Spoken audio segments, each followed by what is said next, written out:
Wagner is in left field, Tavian Josenberger is in center, and Jace Borfin is in right field. Along the infield at the corners, it's Harold Cole at third, Brady Slavens at first. Up the middle, John Bolton, the shortstop, Peyton Stovall, the second baseman. Hudson Polk draws the start behind the plate. It is his 9th start doing the catching for the Razorbacks this year, and Will McIntyre is the pitcher, and he was dominant a week ago against Louisiana Tech. A complete game effort. He gave up 1 run on 3 hits. He's a 6'4", 240-pound, strong right-handed junior out of Bryant, Arkansas, and Bryant High School. And so far this year, a record of 3-0 and a 3.48 earned run average. He has made 4 starts, 5 total appearances, 20 2/3 innings, 22 hits, 10 runs, 8 of them earned. He has given up, or he surrendered 8 walks. He struck out 16. He's given up 3 homers this season. But last week was dynamic in a 6-1 Razorbacks win. Kaysen Howell steps in against him. We're ready to get things underway.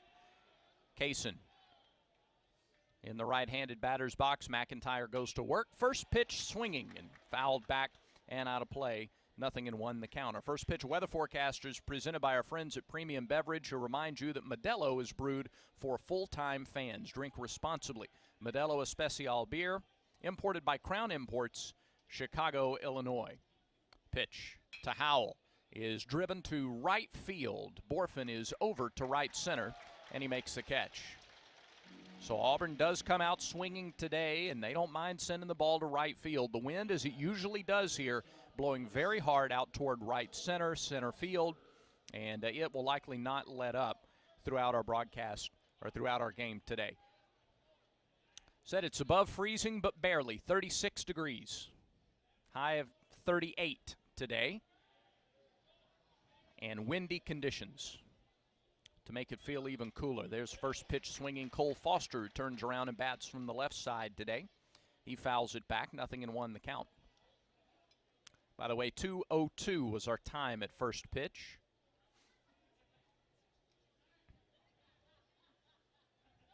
McIntyre, the right-hander, goes back to work. The 0-1 on Foster is swung on and missed. 0-2. McIntyre, 7 innings, 9 strikeouts against Auburn in the College World Series. It was the final game the Tigers played in 2022. Bobby Pierce hit a solo home run, and that was Auburn's scoring in that game. Kaysen Howell, the only active player who had a hit in that matchup. Foster swings and just gets a piece of it there at the plate. Still no balls and 2 strikes. McIntyre, a veteran pitcher, and has a huge arsenal. Fastball, slider, change, curveball. He's got a little bit of everything, and he mixes them well, gets ahead and counts. The 0-2 is upstairs, a ball and 2 strikes, and he's gotten ahead of the first 2 hitters here. That was one of the things that Hunter Holland didn't do all that well yesterday. He got behind early in counts. Auburn got out to a 2-0 lead until the bottom of the 4th. 1-2 pitch to Foster. He waits on an off-speed pitch and then fouls it off the facing of the Arkansas dugout down the first base line. Mostly sunny skies, a few high white clouds in the cold and the wind. And a ballpark, as Butch Thompson talked about in the pregame visit, it plays powerful to right field. If you get the ball up in the air, it's going to carry. Here's the pitch. Called strike 3, froze him. Sped him up with a fastball. Cole didn't like the call, but it was there on the inside corner. So a strikeout for McIntyre. He's averaging nearly a punch-out per inning. That's his 17th strikeout in now 21 1/3. Team's batting .268 against McIntyre this season. No wild pitches, no hit batters. Good control for the big 6'4" right-hander as Ike Irish stands in. First pitch, Irish pops it up. Left side, that'll spin on, slice on out of play. 0-1 the count. 3 batters, and he got ahead of all 3. Did it go in between the overhang? In between the net and the large overhang. Here's not a lot of space for that to drop, but it did. Hopefully everybody's all right. 0-1 to Ike. The freshman Left-handed hitter out of Michigan takes an off-speed pitch for a strike. 0-2.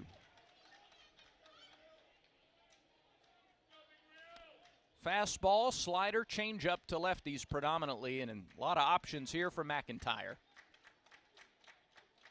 Holds the glove in front of his face, winds and delivers. Missed a little bit high. Irish for the season, 446 the average. And he was held without a hit yesterday. He was hit by a pitch in his first at bat.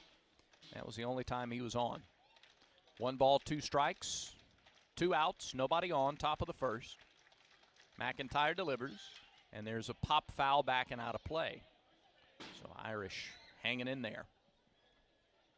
Lighter schedule today in the SEC.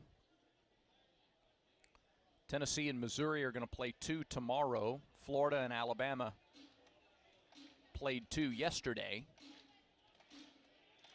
So only 6 games across the league. Here's the 1-2 pitch. Swing and a bouncing ball to short. That's gloved there, chest high by Bolton. His toss across is low, but handled by Slavens. And Auburn is retired in order in the top of the first inning. Auburn nothing, Arkansas coming up as you listen to Auburn baseball.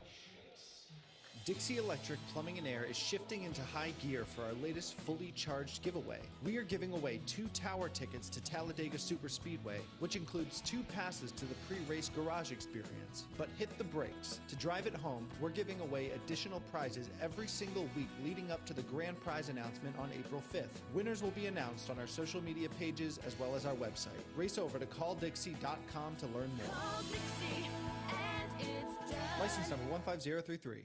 745 Cold. Why do you need that number? With the weather heating up, it's time to think about having your air conditioner serviced. Spring cleanings and checkups prevent most major system malfunctions. For 46 years, May Refrigeration has been serving the air conditioning needs of the folks here in the Auburn-Opelika area. With servicemen who average over 20 years of experience, you know your unit will be fixed properly the first time. Call 745 Cold. That's 745-2653. May Refrigeration and Carrier. Turn to the experts. You're listening to Auburn University Baseball on Tiger 95.9 WTGZ-FM, Tuskegee, Auburn. Tigers retired in order in the top of the first. Here's the defense behind Zach Crotchfelt. It'll be Chris Stanfield in left, Kason Howell in center, Justin Kirby in right field. From third to first, Bryson Ware, Cole Foster, Brody Moss, and Ike Irish. Ryan Dial gets the start behind the plate for the Tigers today. For Ryan, it's his 7th start. And Zach Crotchfelt is the pitcher, the freshman from Jackson, New Jersey, 6'3" and 210. The left-hander with no record and an earned run average of 4.41. This is his 5th appearance, his 3rd start of the year. 4 prior outings, 16 1/3 innings pitched, 13 hits, 8 runs, all earned. He has walked 9 and struck out 16. Team's hitting just .220 against Zach Crotchfelt. He's got the hood on under the or over the hat as he goes through his pregame warm-up tosses. You would think that Zach has played a few games in cold temperatures, being from New Jersey. I think Ike Irish has played a few from Michigan over at first base. And you know Justin Kirby, even though he's from Alpharetta, Georgia, he spent his first years in college up at Kent State. I asked him after the Georgia Tech game about games in the cold. He said, well, he's played a lot of games in the snow. I said, do you ever get used to it throughout the course of a game? Do you just get numb and you know, it's okay? He goes, not really, no. You just know it's going to be rough the whole game, and you just deal with it. And especially out in the outfield where you feel the wind a little more. This inning gets underway with a called strike, a fastball from Crotchfelt to Josenberger. 0-1 the count. Lefty-righty matchup here to open the bottom of the first inning. The delivery, swing, and a foul back at a fastball that was a little low, and now it's 0-2. Last time out for Crotchfelt, 5 innings, 3 hits, no runs, 3 walks, and 5 strikeouts. The 5 innings and the 5 strikeouts were a season best, and it's the first time that he's not allowed a run. So Crotchfelt with some momentum and some confidence as he makes his 3rd start. Zach holds the ball up in front of his face and now goes into his wind, and the 0-2 is chopped to short. Foster fields it head high, throws way high. Sails at first base, and Josenberger will be aboard. That'll be an error on Foster. Had to rush the throw. Josenberger can really foot it down the line, and Cole rushed it and it sailed on him. So a leadoff base runner for Arkansas in the first inning for Peyton Stovall.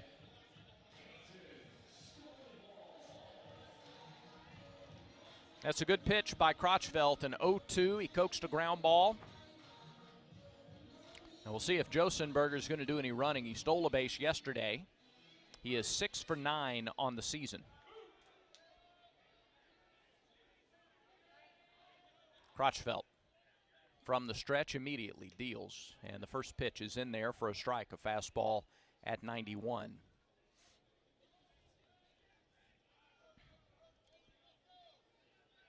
Arkansas took the opener yesterday, 7-2.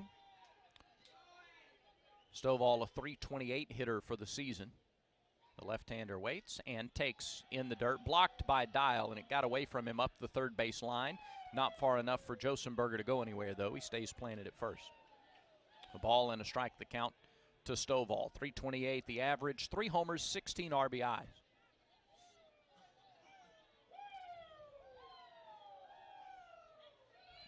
And the Arkansas crowd is in it early with a runner at first. Throw over to first.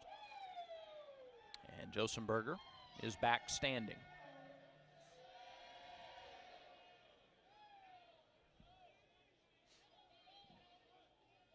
Just a few empty green chairback seats here at Baum-Walker Stadium today. Here's the 1-1 pitch. Didn't get the call, a little bit high. 2-1 the count. Jared Wagner waiting on deck. Arkansas in red jerseys, white pants, white numerals and letters.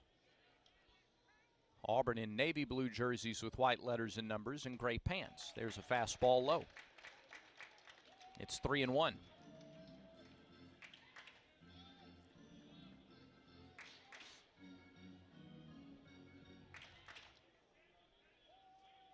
Kirby back in right field after being the DH the last 2 games for the Tigers.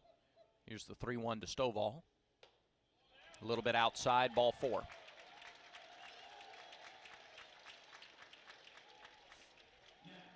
That's the 10th walk of the season issued by Crotchfeld. And very quickly 2 are on with nobody out in the bottom of the first inning for Jared Wagner. Last time out, Crotchfeld struck out 5 and walked 3. 6 of his 9 walks had come in his last 9 innings of work. And now that free pass to Stovall. Here's Wagner, who's batting .400 on the season. 8 homers, 13 RBIs. Stands very deep in the batter's box. The first pitch to him nibbled and missed the inside corner, 1-0. Didn't miss by much.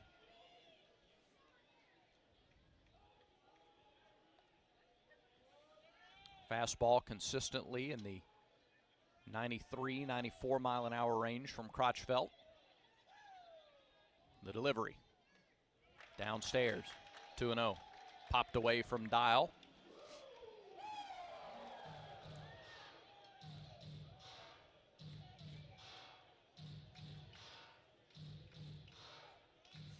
Runners get their leads. Josenberger from second base, Stovall from first. They're there via an error and walk, respectively.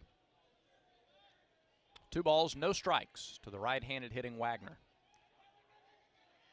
The stretch and Crotchfeld's pitch is swung on and missed. Tried to put it over the left field wall with that swing, and it's 2-1. Good inside fastball from Crotchfeld.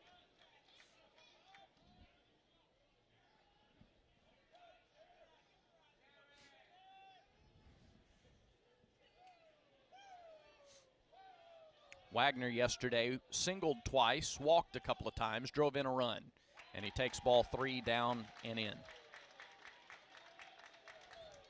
A walk would load the bases for the cleanup hitter, Slavens.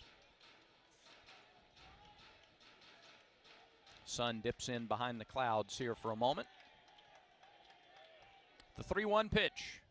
Swing and a pop foul back out of play. And the count is full. Pretty important pitch early in this ball game. Crotchfeld getting his first taste of SEC life on the road. He comes set. And the payoff pitch. Popped up and back again. He came in on the hands again with a fastball. Like that Zach's not backing down here. He's challenging these Razorback hitters with the heater. 3 balls, 2 strikes. Nobody out, 2 on. Bottom of the first, scoreless game.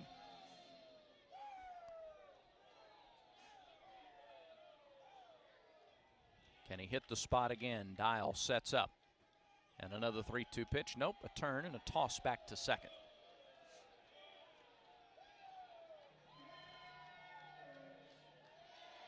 Crotchfeld off the center of the rubber. Looks in, glove against his chest, waiting on the sign. Now he's got it. Josenberger leads from second. Stovall from first. Payoff pitch. Swung and missed. He threw it by him. 94 miles an hour. He just kept coming with the fastball, and eventually he won the battle. Good pitching by Crotchfeld. The freshman there didn't give in. He was behind 3-1, and he came back to get the strikeout. That's a big first out. Now Slavens, who hit the 3-run homer yesterday to give Arkansas the lead in the 4th inning. He bats here with 2 on and 1 out. Crotchfeld checks second and delivers. Swing and a line drive foul up the left field side, and that is into the seats. 0-1. Steady diet of fastballs from Zach here in the 1st inning.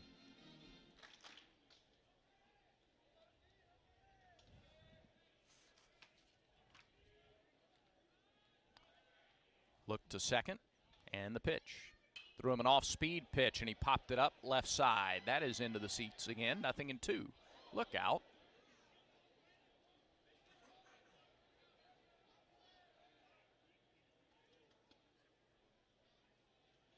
And I think they're asking for some attention for a fan in the stands who got hit by that foul ball.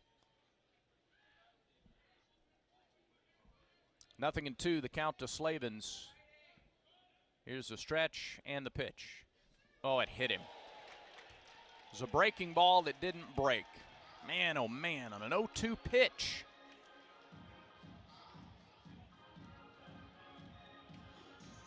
Just not at all what Zach was hoping to do there, ahead in the count, 0-2. Goodness gracious. So Josenberger is over to third, Stovall to second, and Slavens at first, and the bases are loaded without the benefit of a hit, and Jace Borfin is the batter. Borfin has 5 homers and 17 RBIs this year. 1 out, bottom of the first in a scoreless game.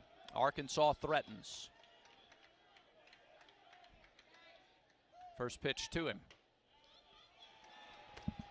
Called ball 1 outside.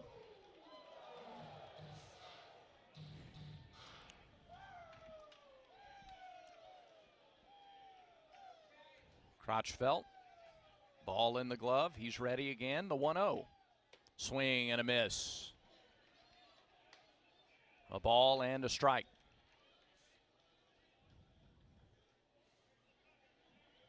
Hogs have loaded the bases here in the bottom of the first. Josenberger at third, Stovall at second, Slavens at first. Infield in at the corners, the pitch. Check swing, he went around. Oh, they'll say he didn't go around. My goodness, Scott Klein at third base. Pitch was up and in. It looked like Borfin turned on it, but they said he didn't go. It's 2-1.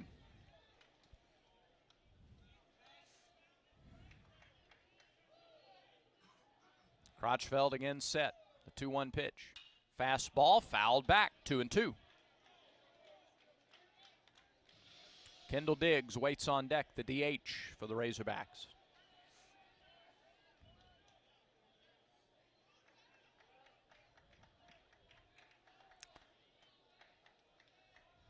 Arkansas runner at every base. Again, the infielders in at the corners, even with the bags. The 2-2 delivery to Borfin. Swing and a miss. Threw a fastball by him. 2 down. And now here's Kendall Diggs. They're getting a lot of pitches into Crotchfeld. He's at 23 pitches thus far, but if Zach could get Diggs here, would be a massive momentum boost for the Tigers. They have the bases loaded. Crotchfeld ready. He sends it home. Fastball lined into left center field. That's a base hit. That's going to get down. It's going to get all the way to the wall. And with 2 outs, it'll be a bases clearing double for Kendall Diggs, and it's 3-0 Arkansas on their first hit of the game.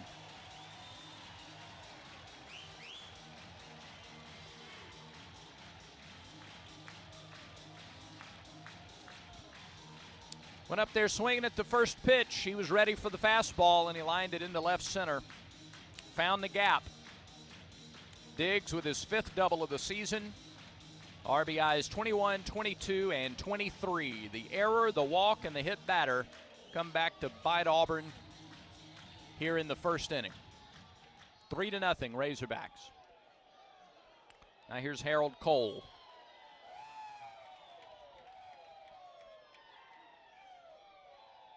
Time is called. Cole steps out.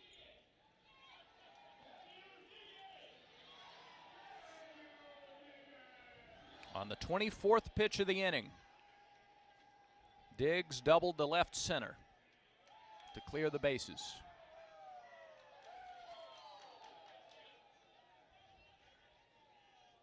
Crotchfeld pitches. Swing and a fly ball to center. Howell in his tracks. Made the catch, and the inning is over. One pitch from Crotchfeld was the difference in that inning, as Diggs delivered a 3-run double. 3 runs on the only hit of the inning. 1 error and 1 runner left on base. We go to the second. 3-0 Arkansas. When severe weather strikes, your local electric cooperative is ready to roll. Year-round preparation helps prevent outages from occurring. But if they do, crews are ready to respond quickly and safely. As your hometown cooperative, we do everything in our power to restore yours. Find ways you and your family can prepare on our website. Tallapoosa River Electric Cooperative, always here for you. Lifesavers Mission Thrift Store is the perfect place to find whatever you are looking for. Mission Thrift has an abundance of treasures just waiting for you to find. Antique furniture, classic books, brand name clothing, and so much more. Also, don't forget you can look your best for the big game this year with Auburn or Alabama gear that won't cost you a fortune. Stop by Lifesavers Mission Thrift Store today at 2051 East University Drive in Auburn. Open Tuesday to Saturday from 10 a.m. until 5 p.m. You're listening to Auburn University Baseball on Tiger 95.9. 3-0 Arkansas as Auburn comes to bat in the second inning. The second inning presented by Auburn Bank, champions of U. So the Tigers will have to play from behind here today in Hogtown. Ware, Kirby, and Dial, the middle third of the order, due up against Will McIntyre. Needed 13 pitches in the first inning to put away Auburn in order. Of course, a big day for Auburn athletics. Softball in action today out in Oklahoma City against Northwestern. They're playing that game right now. Later on tonight, 6:30, they'll get Oklahoma. Men's basketball is in action tonight at the NCAA tournament against Houston. Auburn Sports Network coverage starts at 5:30 Central Time. Bryson Ware steps in. First pitch to the Auburn third baseman is on the way. Check swing. He did not go, says Danny Cricks at first base. Pitch was a breaking ball that was low. 1 ball, no strikes. McIntyre got ahead of the 3 hitters he faced in the first. He falls behind Ware, 1-0 the pitch. Another breaking ball. That drops right in there for a strike. And it's 1-1. 3 runs on 1 hit for Arkansas in the first inning. Pitch to Ware. Swing and a foul straight back to the net. 1 ball, 2 strikes.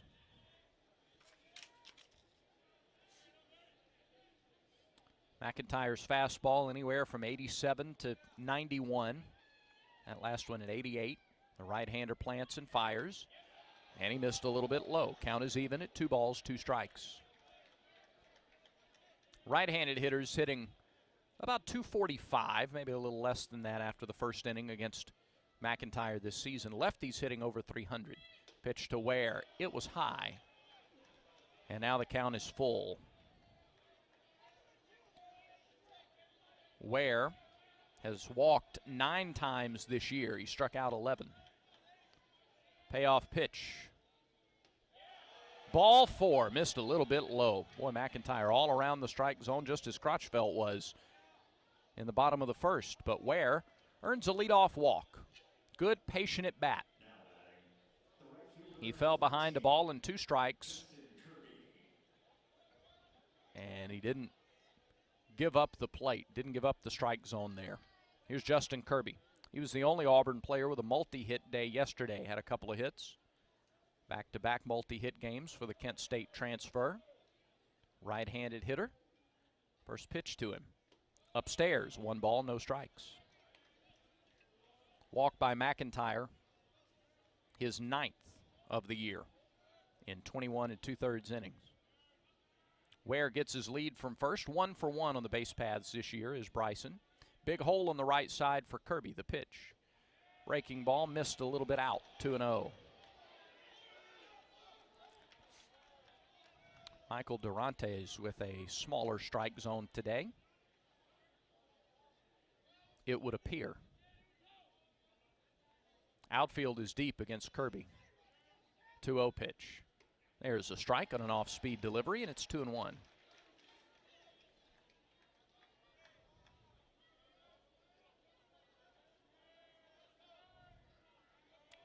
Ware and Kirby, the only back-to-back righties in the order today for Auburn against the right-hander McIntyre, whose 2-1 pitch is low. 3 balls and a strike. So Kirby can afford to be selective here on 3-1. Ware leads from first. McIntyre from the stretch for the first time today comes home. And the pitch misses high. Back-to-back walks issued by McIntyre. And runners are at first and second with nobody out. We'll see if the Tigers can make the Razorbacks pay for some of their freebies that they're giving out today.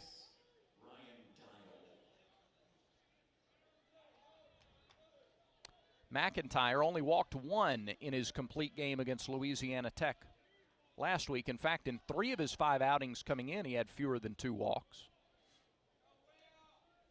And he's walked back-to-back hitters here to open the second inning. Here's Ryan Dial, 5 for 19 on the season. No homers, 3 RBIs. First pitch to Dial is a called strike at the belt, 0-1.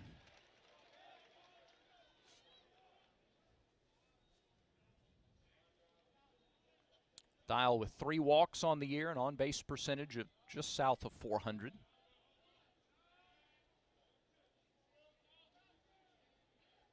McIntyre delivers, and it hits Dial. Hit him up on the right arm. So, 2 walks, a hit batter, and a quick visit out to the mound from the pitching coach for Arkansas here as the Tigers have loaded the bases with nobody out in similar fashion, though not exactly the same, but without the benefit of a hit, just as Arkansas did.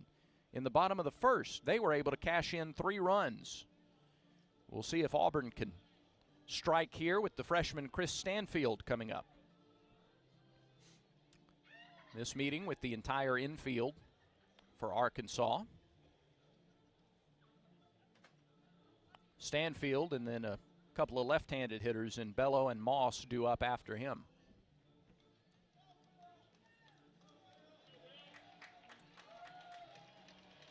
So the meeting finally breaks up after 40 or 45 seconds or so, and now we're ready to get back going again.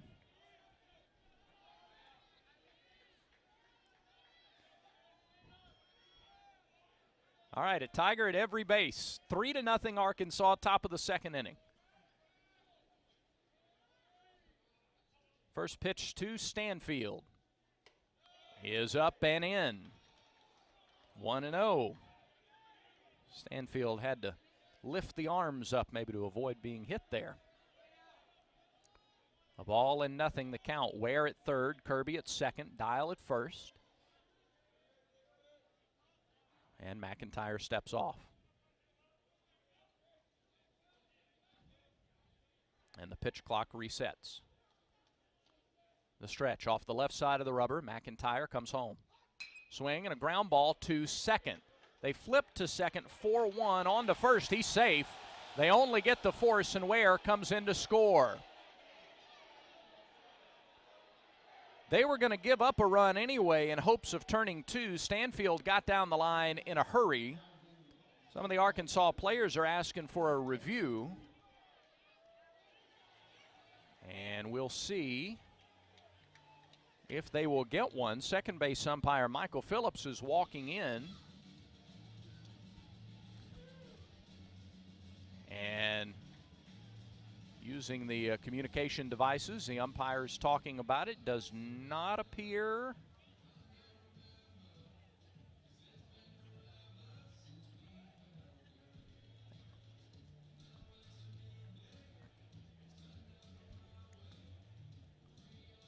So we'll see if we get another look here. Stanfield in real time did appear to beat out the throw at first. Arkansas is challenging the ruling on the field, which was that Stanfield was safe. At the bare minimum, Ware comes in to score and Kirby is at third base. The question is, are there runners at the corners with one out or simply a runner at third with two down? After review, the call of safe at first base is confirmed. It's confirmed. All right, there you go. As you heard very loudly. So, call is confirmed. Stanfield did beat it out. It's a fielder's choice. And runners are at the corners. It was hit so sharply out to second, Stovall had to wait a beat for Bolton to get to the bag from short. And that may have been the difference when it's all said and done. So, runners are at the corners with one out for Mike Bello. And it's now 3-1, Arkansas. Pitch to Bello, fouled back. Late cut, fouled it off the top of the net, 0-1.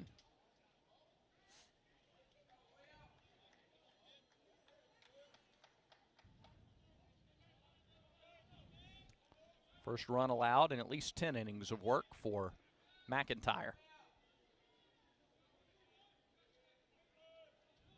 The stretch and the turn and a throw to first, and back in with a head first slide is Stanfield.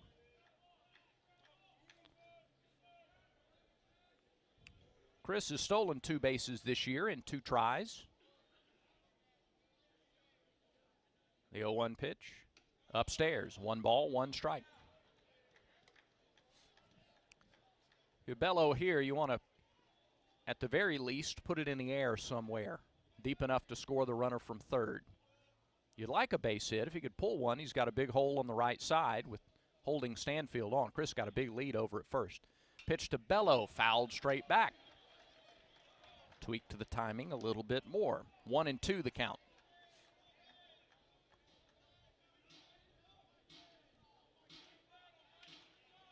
Auburn still without a hit here in the second inning, but they've scored a run. They've taken advantage of a couple of walks. One of them came home to score. There's another throw over to first, and again, Stanfield dives back in head first. Going to stay away from a strikeout or a ground ball right at somebody here. The stretch. McIntyre's 1-2 offering. Fouled off to the left side. Good defensive swing by Bello. I think he just asked if that was a strike. It wasn't. It was up and out by just a little bit.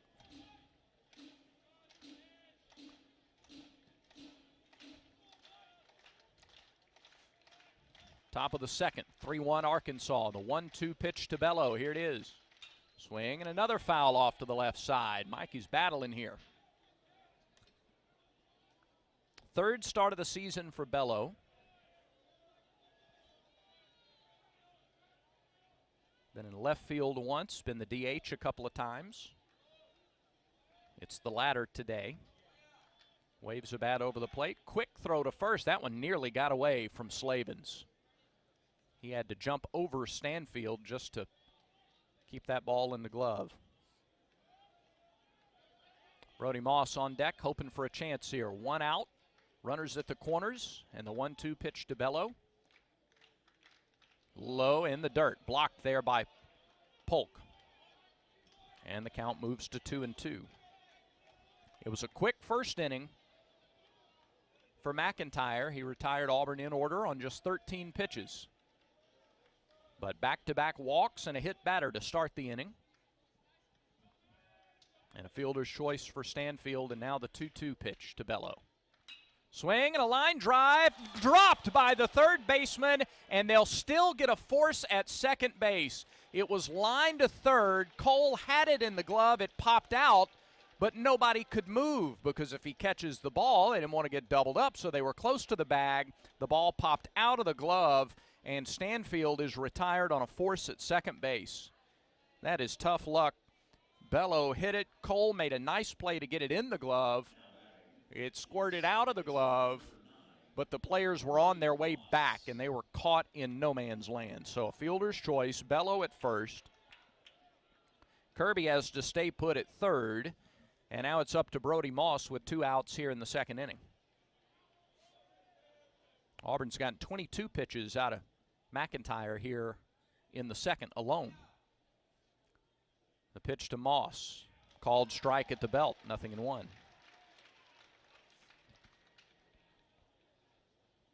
Oh, when that came off Bello's bat, I thought it was finding its way into left field. Their infield has been impressive defensively over the first game and change here this weekend. 0-1 pitch to Moss. Swing and a foul at the plate, 0-2. And McIntyre sort of back in the groove here ahead of hitters. 1 run in for the Tigers. They have runners at the corners, but with 2 outs and an 0-2 count to the second baseman, Moss, who's starting for the 7th time this season. The left-handed hitter from Helena stands in. McIntyre comes set. He deals. Swing and a foul straight back. Bello was taken off from first on the pitch. And now he'll have to come back. Still 0-2 on Moss. Sophomore 3 for 16 at the plate. No homers. He's driven in 4 runs. Trying to extend the inning for Howell. Another 0-2 pitch from McIntyre on the way. Swing and a fly ball to right. On the way back is Borfin. He sets up on the track, and he reaches up and he makes a catch. Moss gave it a ride. About 362 feet, but it's 365 to the wall, and Auburn is turned away from further scoring. 1 run, no hits, 2 walks and a hit batter, no errors, and the Tigers strand runners at the corners. We go to the bottom of the second inning in Fayetteville, Arkansas 3, Auburn 1. Whether it's enjoying a night in with good friends and close family or having some fun in the great outdoors, don't forget to grab an ice-cold Coca-Cola from one of your 17 local TK's convenience stores. Every sip of an ice-cold, refreshing Coke helps make whatever you're doing memorable. With a variety of options to choose from, TK's has a Coke for every occasion. So stop by any one of your local 17 TK's convenience stores today and pick up an ice-cold Coca-Cola. TK's convenience stores, always there when you need us. At Mid-South Bank, we pride ourselves on being the friendliest and most helpful bank in town. For over 100 years, we've been helping families prosper and helping businesses grow. Mid-South Bank is a local bank with local people making local decisions. We're a community bank who will always be there when you need us. Whatever banking services you need, we're here to help. Visit us today at 519 East Glen Avenue in Auburn or online at bankmidsouth.com. Equal Housing Lender, member FDIC. Back to the ballpark for more Auburn baseball.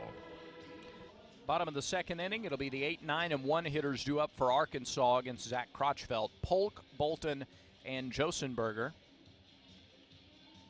Very interesting sequence there over the last full inning, the bottom of the first and the top of the second, we saw a combined 4 runs scored on just 1 hit. And that 1 hit was a 3-run double by Kendall Diggs. It's 3-1 Arkansas. And the Hogs bat for the second time against Crotchville. Hudson Polk is 2 for 23 this year at the plate. One of his 2 hits, a home run. He takes a tardy swing and a miss at a fastball, and it's 0-1.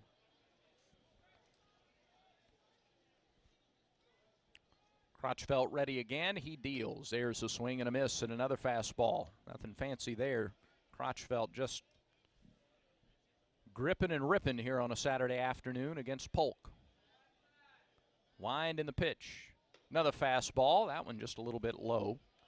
And it's 1-2.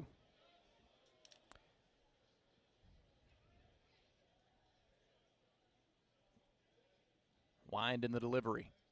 Swing and a miss. Steady diet of fastballs, and Crotchfelt has his 3rd strikeout of the game. The K counter is presented by Kia of Auburn, where you're always number 1. Now here's John Bolton, the shortstop. Bolton batting .232. He's driven in half a dozen runs. Bats with nobody on and 1 out here in the bottom of the second. After putting a run on the board in the top of the second, you love to put a 0 up here in the bottom of the frame. The pitch to Bolton. High and outside, ball 1.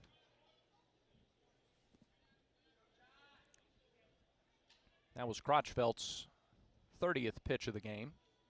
The delivery. Swing and a miss. And it's 1-1. I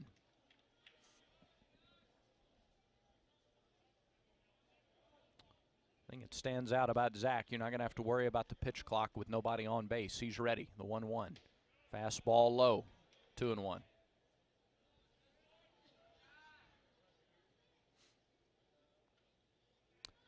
Zach threw 82 pitches last time out against Southeastern Louisiana. The 2-1 breaking ball, that's hit past a diving Moss and into center field. Brody gave everything he had to dive and try to make that play. It was just beyond his extended reach, and it's a single for Bolton. 1 out base runner for the Razorbacks.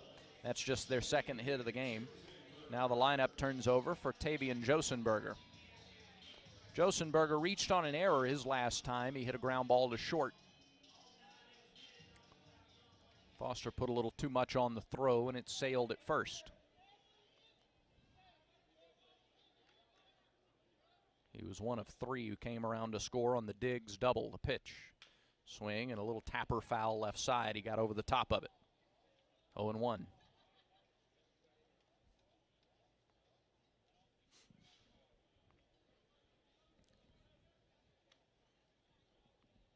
Bolton was successful in his only stolen base attempt this year.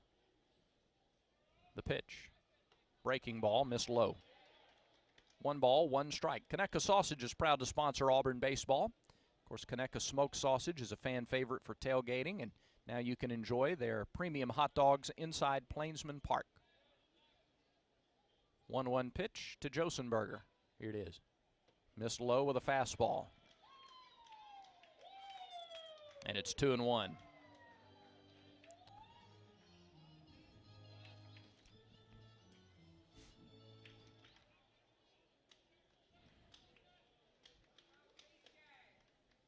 Crotchfelt got ahead of Josenberger 0-2 in the first inning before the ground ball. Now the pitch is low, and it's 3-1 here. We'll update the Yellowwood scoreboard. Some other games across the league that are underway now. Texas A&M leads LSU 1-0. They're in the bottom of the second as the Aggies try to even that series in College Station. 3-1 pitch to Josenberger. We'll have to wait. There's a step and a soft toss to first. Elsewhere on the Yellowwood scoreboard, it's Vanderbilt 5, Ole Miss 2. They're in the bottom of the sixth. Commodores going for a series sweep in Nashville. Kentucky leads Mississippi State 8-3 in the top of the sixth in Lexington. 3-1 to Josenberger, catches the inside corner. Really nice pitch.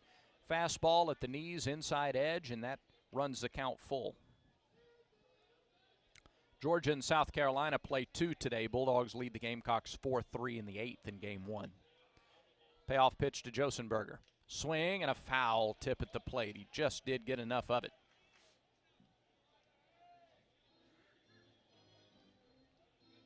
Another low-ranging fastball from Crotchfeld.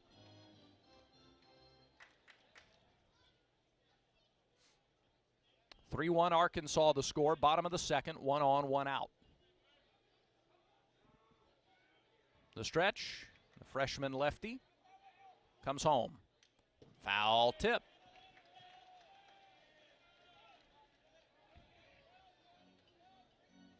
Josenberger underneath it.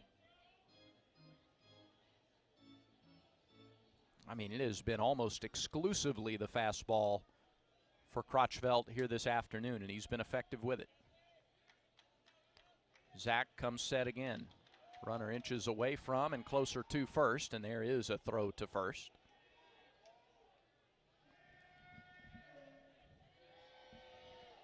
Josenberger would be a tough guy to double up on a ground ball.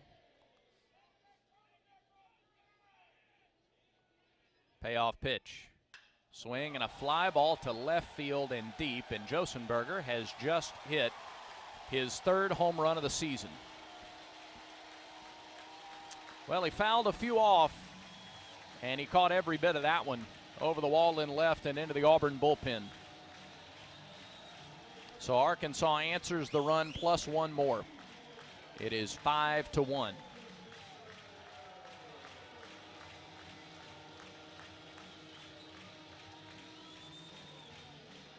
A 3-run double by Diggs and a 2-run homer by Josenberger. The Hogs' 2nd home run of the weekend. They have 36 on the season.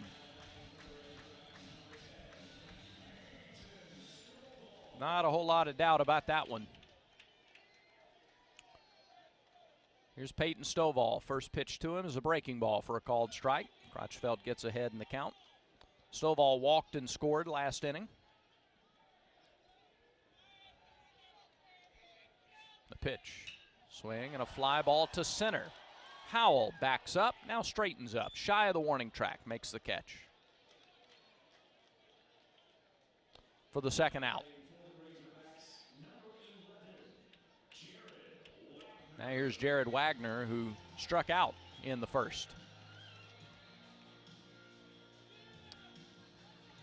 Well, Crotchfeld will still try to get those breaking balls in for strikes. You got to be able to land the off-speed stuff. Otherwise, they'll just go up looking fastball. First pitch to Wagner. High bouncing ball to short. Foster fields, throws, and there's out number 3. Nice little bounce back there from Crotchfeld to get the fly out and the ground out. But 2 more runs for Arkansas on 2 hits, including the 2-run homer by Josenberger. No errors and nobody left on base. We're through 2 here at Baum-Walker Stadium. New score, Arkansas 5, Auburn 1. Lifesavers Mission Thrift Store not only helps you find great deals on clothes, household goods, furniture, and more. Every time you shop, you help Lifesavers Ministries to impact children, families, and the community in which we live. 100% of the proceeds from your purchase goes towards the numerous ministries under the Lifesavers umbrella. And you can rest assured that the funds stay right here in the Opelika and Auburn communities. Help out today by shopping or donating at Lifesavers Mission Thrift Store, located at 2051 East University Drive in Auburn. The official motions for quiet. That's Ed from Auburn Bank looking over another commercial loan application. He's assessing the capital needs of the small business. Long-term local relationships are his specialty. The client's liking it. They're really liking it. They love it! Exactly the hands-on experience they were looking for. Another local business with the capital they need for a big win. Auburn Bank, champions of you. Member FDIC. Follow us on Twitter at AU Sports Network for weekly interviews, post-game audio, and other exclusive content. Now back to more Auburn baseball. 5-1 Arkansas. The Hogs out to a quick start offensively. They've scored in each of the first 2 innings here today. Auburn got a run in the 2nd, and they'll try to do more than that here in the 3rd with the top of the order against McIntyre, seeing him for the 2nd time today. Howell, Foster, and Irish. Kason Howell got one of Auburn's 4 hits against the Razorbacks in that College World Series game. Sonny DeShera had a couple. Pierce's home run. And Kason got a base hit out in Omaha. He'll try to get things started for the Tigers here in the 3rd inning. It's the 3rd inning that's presented by the Vance Law Firm. At the Vance Law Firm, they say dial 3 for me, 334-333-3333.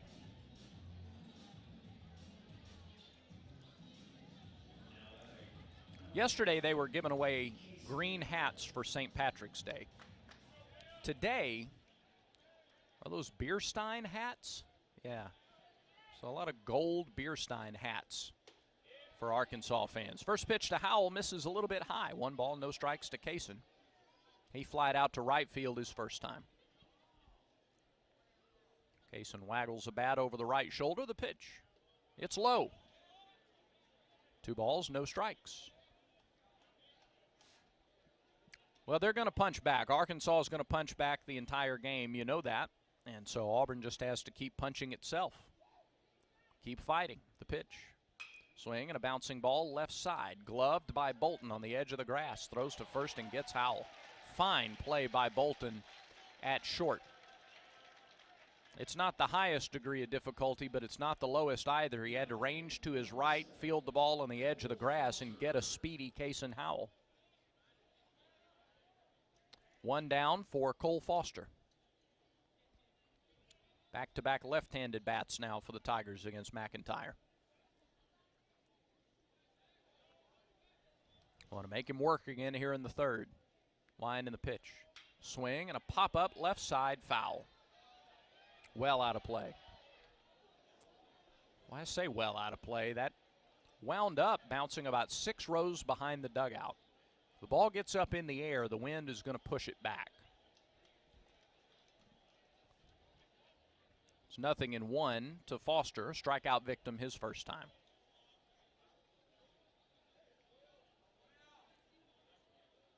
Redshirt junior right-hander to the plate. Swing, pulled, foul. Oh, he just missed a double. Foul pass first by less than a foot. Good swing by Foster, and it's 0-2.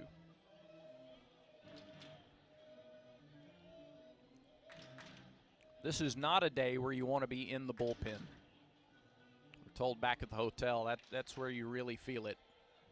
If the sun is shining, you can try to get up against the padding. It'll warm it up a little bit, but you feel the full brunt of the wind. 0-2 to Foster is up and in. A ball and 2 strikes to the Auburn shortstop. Second game back after a lower abdominal injury. Kept him out of 3 games. He got a hit yesterday in his first at-bat back. The 1-2 is fouled off the end of the bat. Change up there for McIntyre, and Cole was able to foul it off. Still 1-2. 5-1, Tigers trail, top of the third. McIntyre a long look in. Now goes to the wind, the pitch. Breaking ball, nope, missed upstairs. Really good job of framing by Polk. He fooled the crowd. 2-2 the count.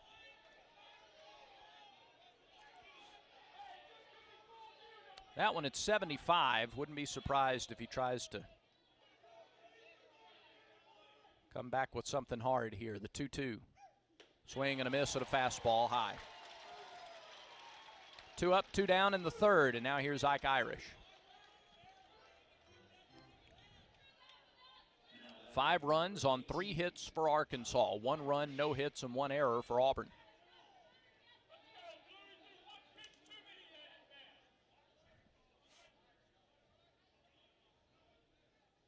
Irish stands in from the left side. He bounced out to short his first time.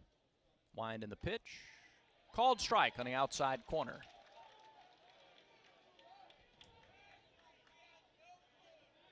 Oh, 0-1 the count.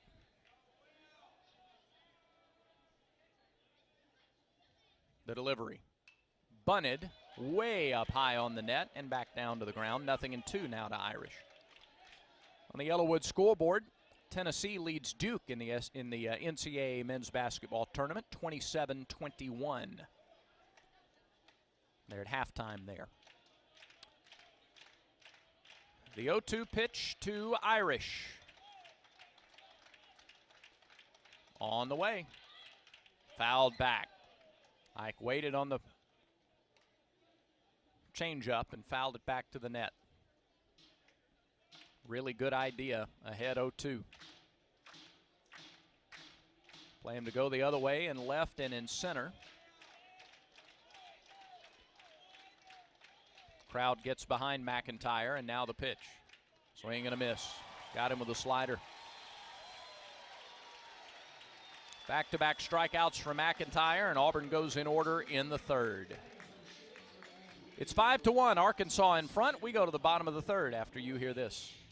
Peak Insurance is your local independent insurance agency and a proud supporter of Auburn University athletics. As an independent agent, Peak provides competitive rates from top insurance carriers around the country. Conveniently located at 1147 Opelika Road, Peak Insurance can help you navigate the complex world of insurance plans. From commercial to personal coverage, bonds and life insurance, Peak is on your team. Peak Insurance, 334-407-7032 or peakinsurance.com. Peak coverage, Peak service, Peak Insurance.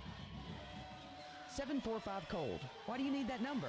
With the weather heating up, it's time to think about having your air conditioner serviced. Spring cleanings and checkups prevent most major system malfunctions. For 46 years, May Refrigeration has been serving the air conditioning needs of the folks here in the Auburn-Opelika area. With servicemen who average over 20 years of experience, you know your unit will be fixed properly the first time. Call 745-COLD. That's 745-2653. May Refrigeration and Carrier. Turn to the experts. You're listening to Auburn University Baseball on Tiger 95.9. Welcome you back to Fayetteville. Auburn trails 5-1. Arkansas has scored in each of the first two innings. It'll be the middle third of their order due up here in the bottom of the third. Slavens, Borfin, and Diggs.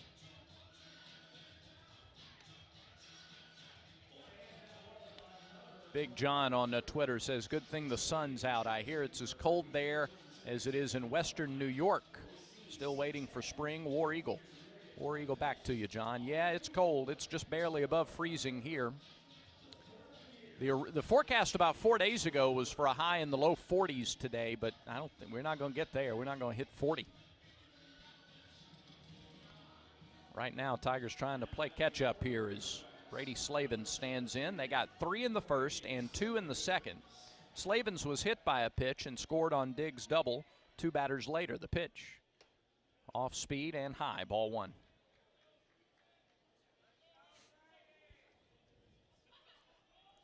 .45 pitches for Crotchfelt as he winds and deals. Swing and a high fly ball. Right field, Kirby back to the track. He's under it. He makes the catch a couple of steps shy of the wall and right in front of the 365 indicator in right center. So a quick first out here in the third for Chase Borfin. 0 for 1 with a strikeout.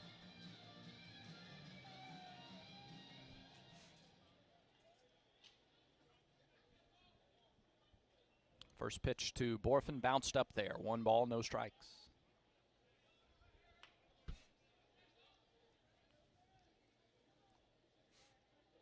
Left-handed hitter against the lefty Crotchfelt, the 1-0. Down and in. 2 balls, no strikes.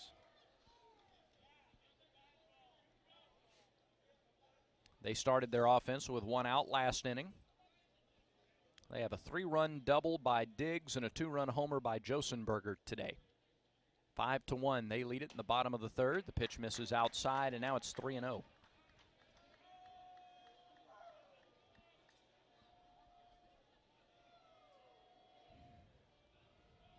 Crotchfelt again plants and fires. There's a strike at the knees with a fastball. 3-1.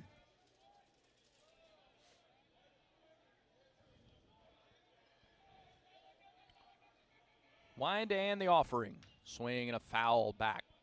He had an early swing at the fastball. And Crotchfelt able to run the count full. Zach ready quickly. Payoff pitch. Called strike 3. Froze him with a breaking ball. Great pitch by Crotchfelt. 4th strikeout of the game by Zach. And he caught Borfin looking for a fastball there. 2 up and 2 down. Nice job of pitching by the youngster. He fell behind 3-0. Got a called strike, a foul ball, and then a called third strike. Here's Kendall Diggs. He was the hero of the first inning for the Hogs, and the first pitch here misses just a little bit outside, 1-0. He went up there looking for a first pitch fastball in the first. The 1-0. Breaking ball down and in, 2-0.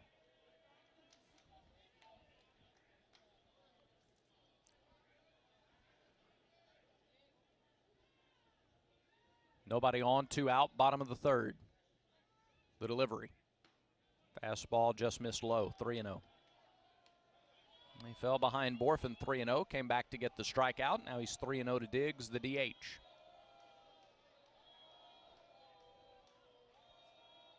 Here's the pitch. Called strike. That one just below the belt. That's been a strike a couple of times in the top half of innings. Been a consistent strike zone today for Michael Durantis. 3-1 pitch. There's another called strike, just threw a fastball at the knees over the middle. And now the count is full. Can he do it back-to-back time? Crotchfeld is ready. Payoff pitch. Ground ball down the third baseline and into left field. No chance for Ware. Diggs heads for second. Throw comes in late. It's a 2-out double for Diggs. He has 2 doubles on the day. Late swing, fastball at 94 off the end of the bat. A cue shot up the left field line. And a 2-out double.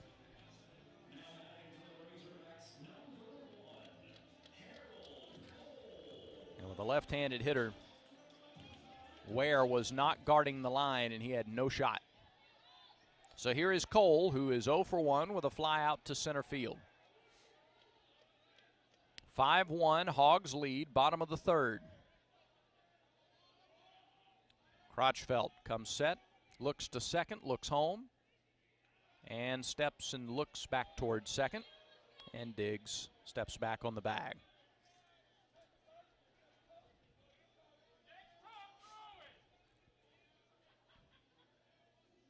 Nobody was covering for the Tigers. We'll see if Moss slides in a couple steps here. Nope, here's the pitch. Inside, ball 1.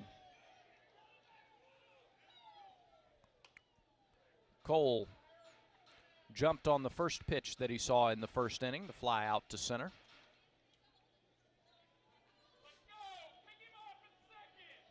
Diggs gets his lead from second. 2 outs. Stretch. Crotchfeld's pitch.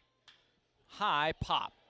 Right side. Watch the spin. Will it stay in play? First baseman Irish. Yeah, he had to reach back, but he made the catch right in front of the Arkansas dugout. Nice play by Irish to end the inning. So the 2-out double does not harm Auburn in the third. No runs, a hit, no errors, and a man left.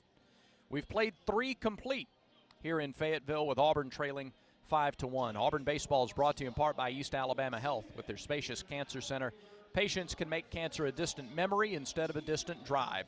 That's why East Alabama Health is Auburn's home field advantage. Tigers trail 5-1. The 4th inning is next. My joints aren't what they used to be. Routine exercise, playing ball outside with the kids, riding bikes on vacation. I never worried about keeping up. But now, my joint pain has started slowing me down. I decided to make an appointment with the Orthopedic Clinic. Their surgical partners had the experience, technology, and personalized approach to care that I was looking for. Best of all, it was close to home. I'm thankful I chose the Orthopedic Clinic. Don't let joint pain slow you down. Visit theorthoclinic.com and schedule your appointment today. Dixie Electric Plumbing and Air has worked diligently to lower food insecurity in our community through our program, Feed the Need. For every maintenance program purchased, Dixie donates 7 meals to partnered food banks in the area. And since we started this program 2 years ago, we are proud to have donated nearly 17,000 meals to families in need. You can help us achieve our goal of 10,000 meals donated in 2023 by choosing Dixie Electric Plumbing and Air. Call Dixie and it's done. License number 15033. You're listening to Auburn University Baseball on Tiger 95.9 WTGZ FM. Tuskegee, Auburn.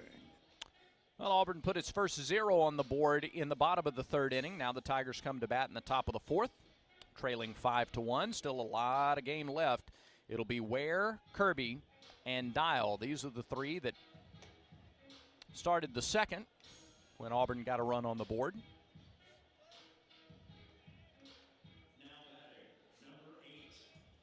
Both teams have taken advantage of freebies to some degree. Arkansas has done a little better. They've got the 5-1 lead as a result. Arkansas has the only 4 hits of the game.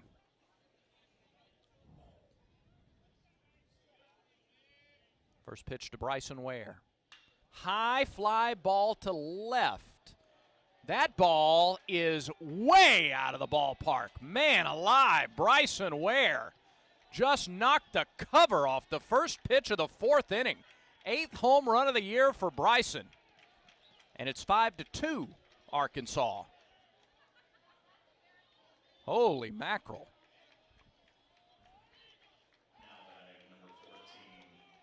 McIntyre threw him an off-speed pitch, and Ware uncorked that ball deep into the chairback seats beyond the bullpen and left. Wow. All right, good start to the 4th.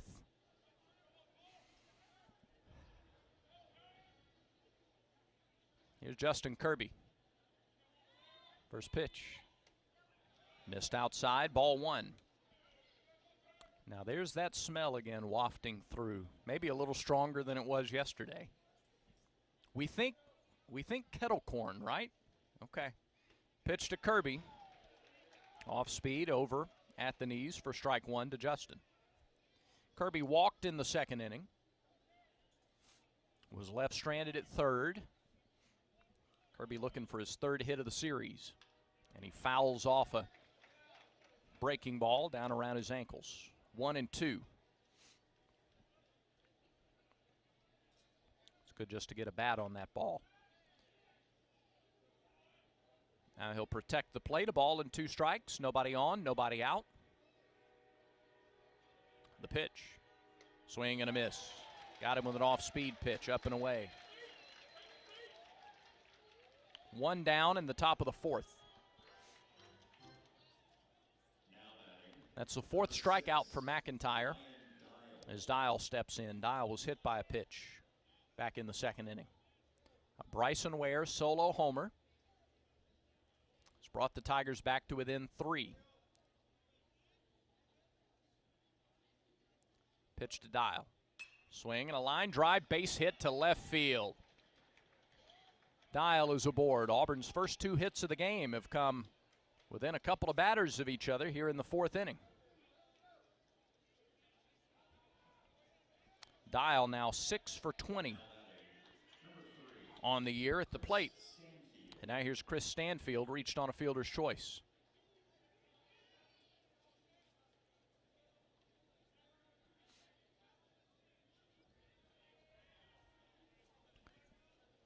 Stanfield waits, takes a strike. Off speed, high part of the strike zone, 0-1. Stanfield bounced the ball to 2nd with the bases loaded to bring in Auburn's first run. Beat out the attempted turn of the double play. 0-1 pitch, fastball misses outside. 1 ball, 1 strike.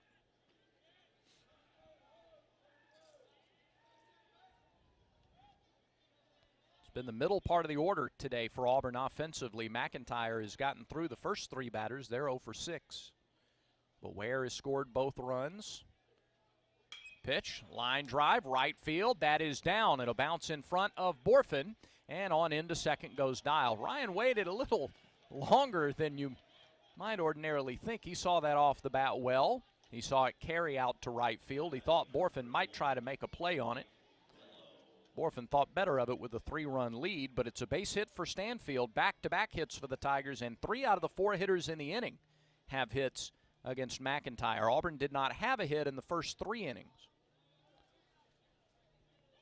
But now runners are at 1st and 2nd with 1 down for Mike Bello.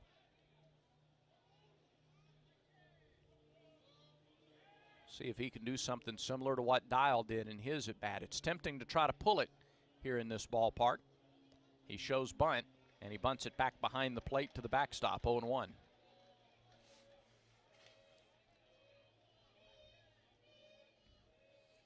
They play him to pull on the infield. Slavens, 6-7 feet or so off the line. Shortstop Bolton in behind Dial at 2nd. Third baseman Cole is even with the bag. See if Bellows showing bunt again here with one strike. The pitch. He is not. He takes a second strike, though, at the knees. A fastball, and it's 0-2. A solo homer by Ware, a strikeout by Kirby, back-to-back singles by Dial and Stanfield. They're at second and first, respectively, with one out. The stretch, and McIntyre's 0-2 pitch. Swing and a foul ball, right side on the ground.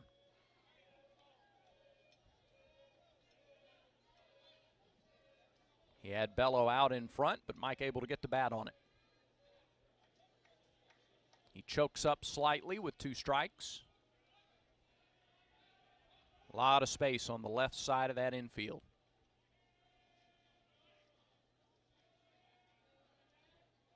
McIntyre looks home, comes home. High, ball one. Good take by Bello.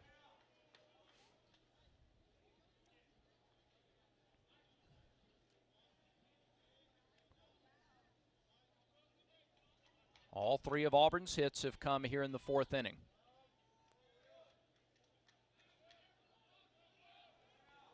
Long look in by McIntyre. 2-1, that's it. He got to 0, but he was in the pitching motion, and there's a fly ball to left center field. Who wants it? Left fielder comes on, cuts in front of Josenberger. Wagner puts it away, and there's out number 2. That'll bring up Brody Moss. So Moss, for the second time in the game, comes to the plate with a couple of runners on and 2 outs.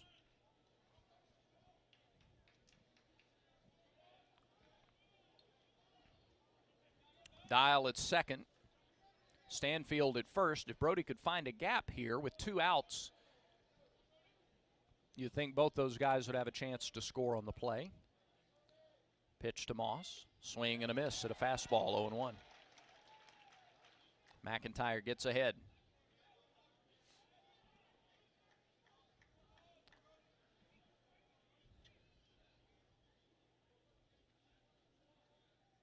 We're in the top of the fourth in Fayetteville. McIntyre's 0-1 pitch. Swing and a foul tip into the catcher's mitt. Put a little something extra on that at 89. And he's ahead of Moss. Brody flied out to deep right his first time.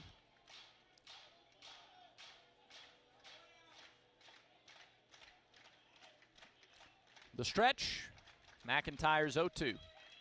Called strike 3. Got him looking at a fastball on the outside corner, and the inning is over. Auburn gets a run on the solo homer by Bryson Ware. 3 total hits in the inning, no errors, 2 more left stranded. Auburn has stranded 4 through the first 4 innings of the game. But they chip away. They get a run on the board. It's 5-2 Arkansas as we move to the bottom of the fourth. Hey everybody, I'm Brian Watts. And I'm John Harden, and we are your local trusted land professionals with Southeastern Land Group. With over 20,000 active real estate agents in the state of Alabama, what makes us different? We are realtors that specialize in selling land properties from mini farms, hunting recreational tracts, cattle farms, and timberland investment tracts, and homes with land. That's right, Brian. We also hold the accredited land consultant designation through Realtors Land Institute. Currently, there are only 28 realtors in Alabama that have this designation, and 8 of those are on our team at Southeastern Land Group. If your property you're looking to sell or buy is in another state, our team at Southeastern Land Group can help you, as we are licensed in 8 states. Give us a call. We'll be glad to help you. To reach John, call 334-524-2756. To reach Brian, call 334-707-4273. And remember, invest, grow, and conserve. And don't forget to check out our website at selandgroup.com.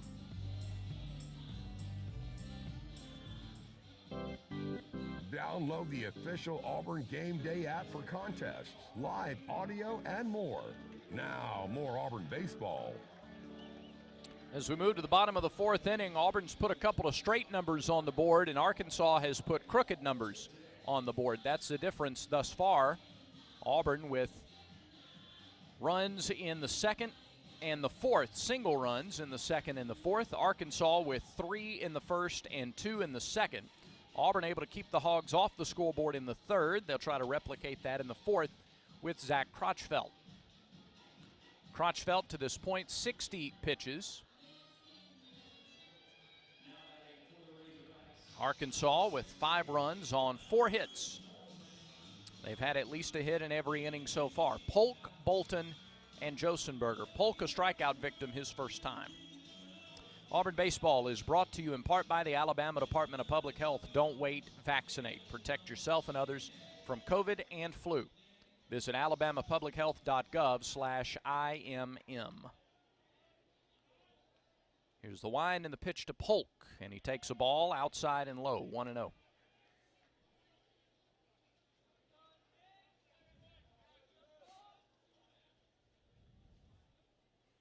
Wind in the pitch, and he misses low, 2-0.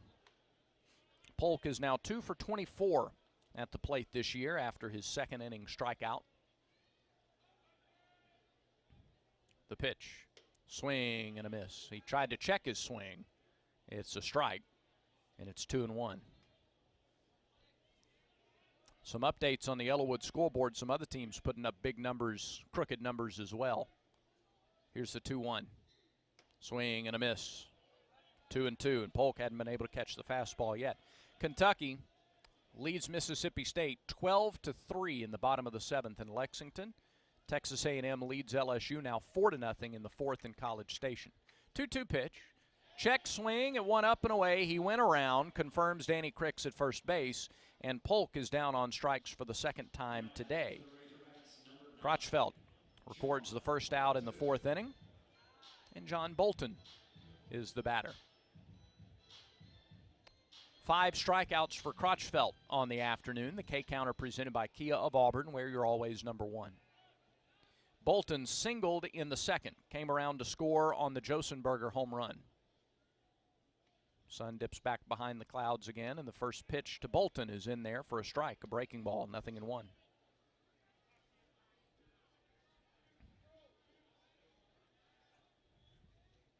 One 0-1 delivery. Missed a little high and out. A ball and a strike. Again, Crotchfeld, 3 hits, 5 strikeouts his last time out. He's matched that with 5 strikeouts today. There's a breaking ball to Bolton, a good pitch for strike 2. And Zach's ahead, a ball and 2 strikes to the number 9 hitter Bolton. His single in the 2nd, his 14th hit of the year.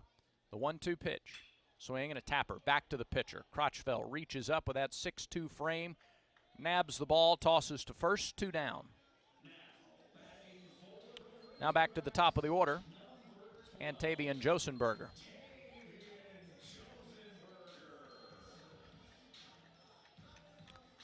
Crotchfeld's retired 7 of the last 8 since the Josenberger homer back in the 2nd. Josenberger's been aboard twice. He scored 2 of Arkansas's 5 runs today. Leadoff hitter stands deep in the batter's box, takes a breaking ball high and outside, 1-0. 82 pitches for Crotchfeld last week. He threw 76 against Lipscomb in 4 innings 2 weeks ago. 1-0 delivery. There's a breaking ball, drops in for a strike. And it's 1-1 to the Arkansas center fielder. Wind in the delivery. Fastball bounced up there. 2 balls and a strike. Just an overthrow there by Crotchfeld.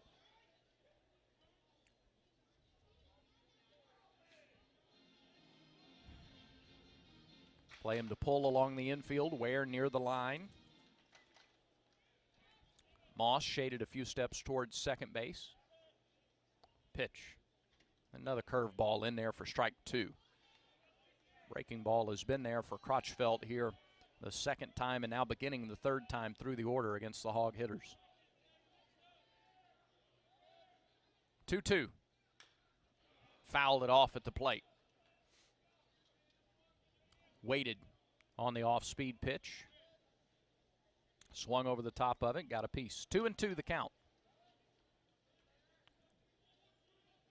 Josenberger's average up around 347, or it's at 347 now after a 1-for-2 start today. Now the 2-2 from Crotchfeld on the way again.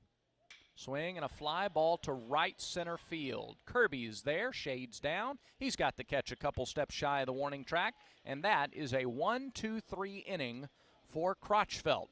Just what the doctor ordered.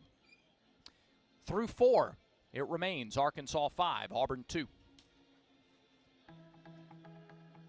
Earn more on your balances with the Max Elevate Money Market. Enjoy the competitive rate benefits of certificate accounts with no fixed terms and more flexibility. Earn more on your balances and access them anytime. You expect more, and Max delivers. See our amazing rates at mymax.com/elevate. Max. Smart money made simple. Federally insured by NCUA. Certain restrictions apply. Chevron is a proud sponsor of Auburn University sports. Remember to fuel up with quality Chevron gasoline with Techron when driving to and from the big game. Chevron with Techron delivers unbeatable cleaning power and unbeatable gas mileage. That's 2 unbeatables in one smart decision. And if you're missing a few items for your next meal or you need a snack, stop by TK Chevron at West Pace today. They now have a grocery section with milk, cheese, breakfast biscuits, and more. Keep up with schedules, stories, and more at auburntigers.com. Now, more Auburn baseball. 5-2, Arkansas has the lead, and we go to the 5th inning. For Auburn, it'll be the top of the order again. Howell, Foster, and Irish. 5th inning presented by Southern Union. Move seamlessly to Auburn to complete a bachelor's degree in selected programs by taking courses at Southern Union and Auburn concurrently at Southern Union's tuition rates. Let Southern Union put you on a path to the Plains. Single runs in the 2nd and 4th innings for Auburn to this point. And the top 3 in the order have gone 0 for 6 against McIntyre to start the ball game.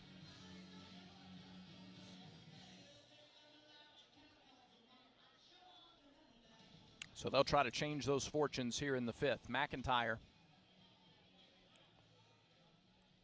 has been solid, but obviously not invincible to this point. He's walked a couple. He struck out 5. He has thrown 69 pitches as he goes to work here in the 5th.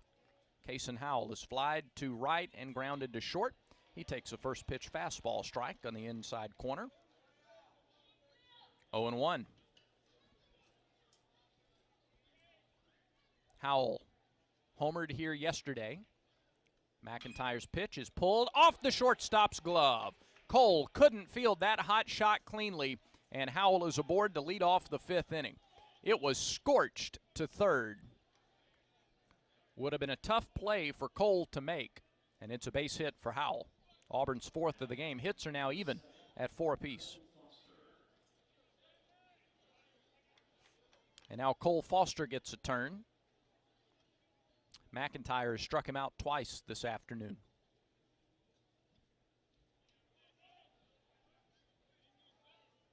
Switch hitter. Left-handed batter's box.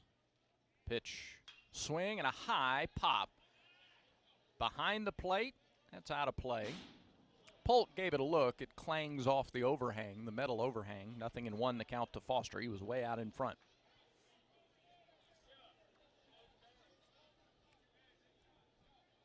Auburn trails 5-2. Top of the 5th, Baum-Walker Stadium, cold day, Fayetteville. McIntyre from the stretch, the pitch. That's low for ball 1.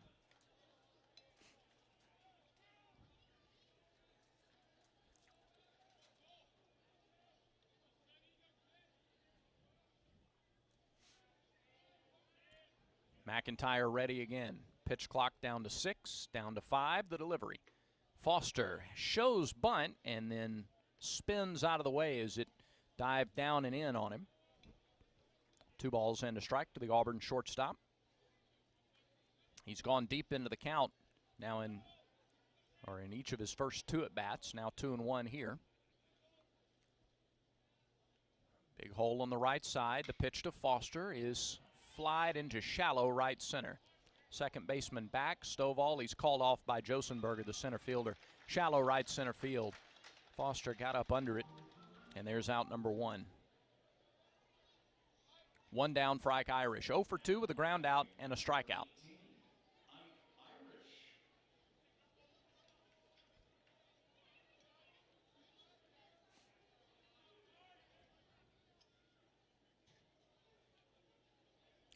So the freshman steps in from the left side. First pitch to him is low for ball one. Polk attempted to frame it, waited a beat before he threw it back. 1-0 the count to Irish.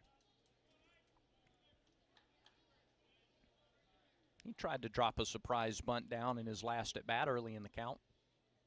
The pitch. There's a strike on the inside corner, framed well by Polk again. A ball and a strike.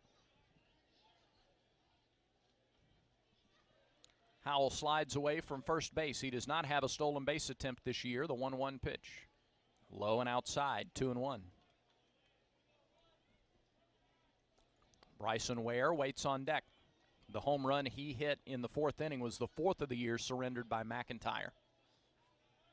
Big hole on the right side as Howell shifts away from the bag. The 2-1 pitch to Irish. Catcher sets up inside. Here's the delivery. It misses a little low. He caught the inside corner, I believe, but the pitch was low. And now Irish with an advantageous count here, 3-1. Ike with a slightly open stance. 3-1 pitch is on the way. Swing and a bouncing ball to second. They'll go 2 second for 1, 2 first for the double play. A 4-6-3 twin killing, and that ends the inning. So they erase Auburn's leadoff single, and the Tigers are turned away in the fifth. No runs a hit, no errors, and nobody left. Halfway home in Fayetteville this afternoon, and Auburn trails 5-2. Has that now hiring sign been in your business window for months now and you can't seem to find the right candidates? Get your job posting somewhere that everyone uses on a daily basis. Radio is where you need to share your now hiring message, and you can do that today with Tiger Communications. With 4 stations that reach from Montgomery to Columbus, we can help you get your job into the ears of thousands of great candidates. Contact our talented sales team today by calling 887-9999 or emailing wendy@thetiger.fm. Your next great employee is listening to the radio right now. Will they hear you? Kicks to Koulibaly. Head fake, drive, steps back, 3. Off the window, and it falls. Auburn women's basketball's exclusive radio home is FM Talk 93.9. Graves whips it right side. AC with a 3. Yes! Tune in all season long as this rebuilt roster looks to make some noise in the SEC and make it back to the postseason. Coverage begins 15 minutes before every game. Koulibaly rips down the rebound with the right hand. Koulibaly untouched to the lane. Right hand finish it in. And a foul. Auburn women's basketball lives all season long on FM Talk 93.9. Brought to you locally by Tiger Iron Gym, Auburn Bank, May Refrigeration, and Michelob Ultra. You're listening to Auburn University Baseball on Tiger 95.9. We welcome you back to Fayetteville. Brad Law at Baum-Walker Stadium. Brant Daughtry is in the Tiger Communications studios today. Arkansas leads 5-2 as the Hogs come to bat here in the bottom of the fifth inning. 2, 3, and 4 hitters due up. Stovall, Wagner, and Slavens. It'll be the third time for them to see Zach Crotchfelt, who is at 75 pitches as we get set to start the bottom of the fifth. The pitch misses a little bit low for ball 1 to Stovall. Stovall walked and scored in the first. He flied out to center in the second. There's a breaking ball that misses low. 2 balls, no strikes. Tanner Bauman is throwing for the Tigers in the bullpen as the fifth inning gets underway. 2-0 pitch. There's a strike. 2-1. Outer half of the plate to the dangerous second baseman. Wind in the 2-1 offering. Fastball low, 3-1.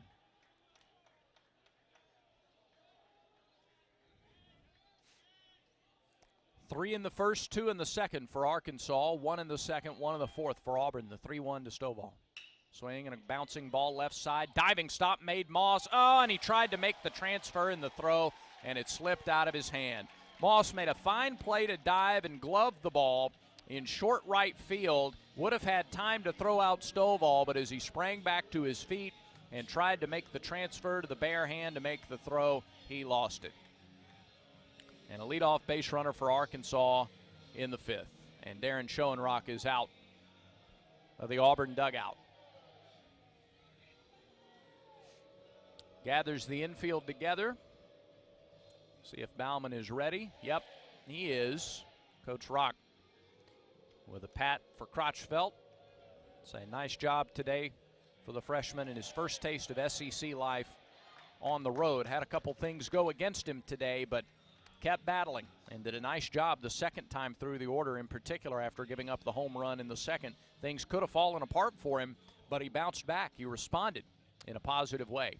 So, out of the lineup goes Crotchfeld, and in comes Tanner Bauman as Auburn makes a Conecuh sausage call to the bullpen.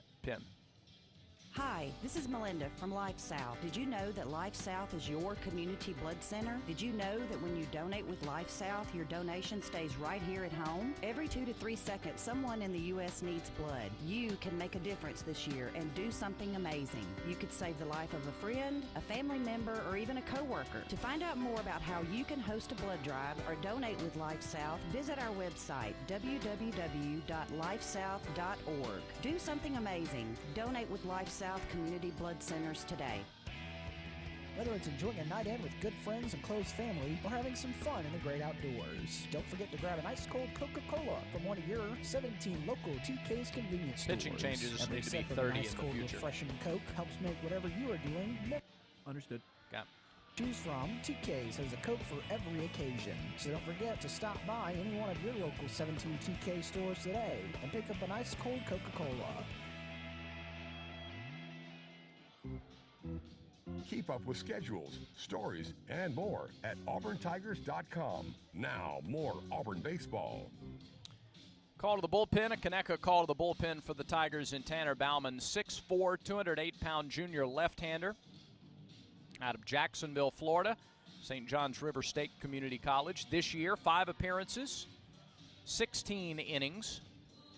He's given up 16 hits, 6 runs, 5 of them earned. He has walked 6 and struck out 16. A record of 1-0 and a 2.81 earned run average. He pitched 2 innings against Georgia Tech and helped stabilize the game out of the bullpen against the Yellow Jackets. 2 scoreless, 3 hits, no walks, and 2 strikeouts. He has given up 2 or fewer, 2 or fewer walks in 4 of his 5 appearances thus far. So Tanner Bauman, the new pitcher for the Tigers. Zach Crotchfeld, 5 runs, only 2 of them earned. 5 hits, 1 walk, and 5 strikeouts through 4 innings of work. So now here in the bottom of the 5th, with Stovall at first.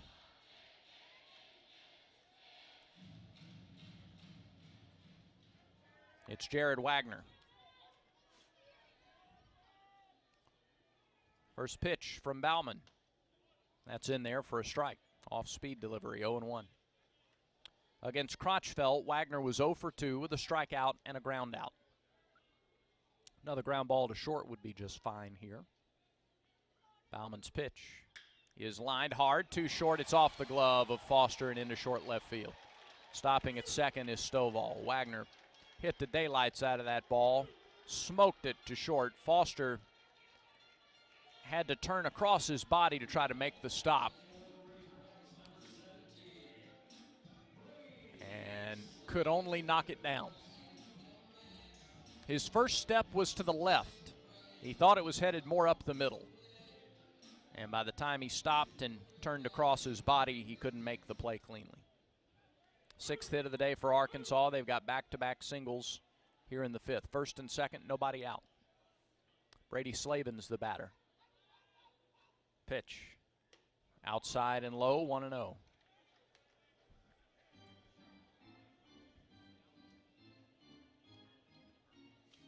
(5-2) Razorbacks. They've out-hit the Tigers 6-4 today. Auburn has the game's only error. Bauman, the second pitcher of the afternoon for the Tigers. Fastball misses low. It's 2-0.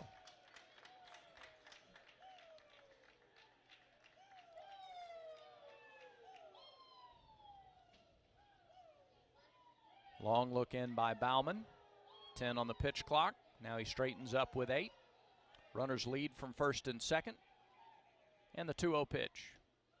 Misses low. 3 balls, no strikes. A walk would load him up for Borfin.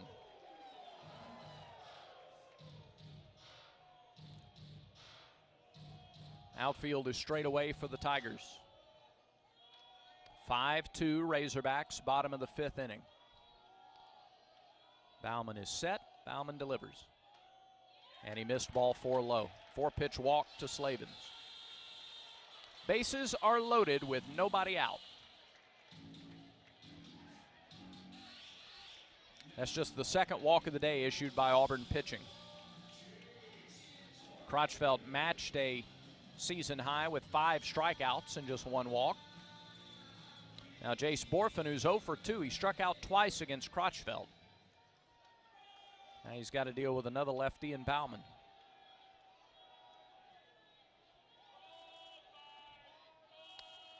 Bauman from the stretch, plants and fires. First pitch, misses high, ball 1.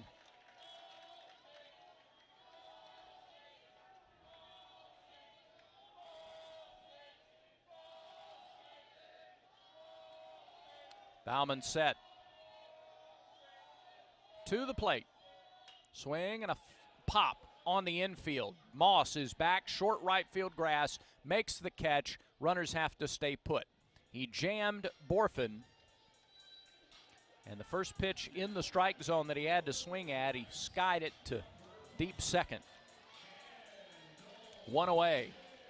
Now Kendall Diggs is the batter.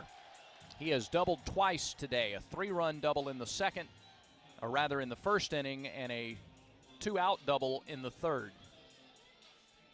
Both of them opposite field, left center in the first inning, and his double was right down the line on a 3-2 pitch in the third. He bats here with the bases loaded and 1 out in the 5th. First pitch, breaking ball up and in, 1-0.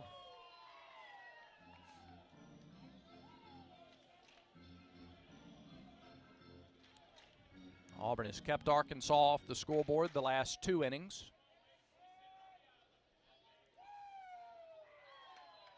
Difficult ask here with the bases loaded and 1 out, and the pitch inside again to Diggs. 2 balls and no strikes. 1 out. Diggs, a tough man to double up.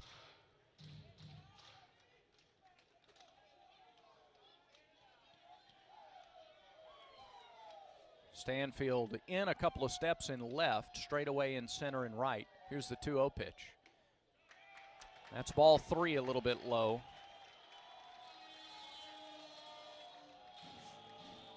A walk means a run here in the 5th.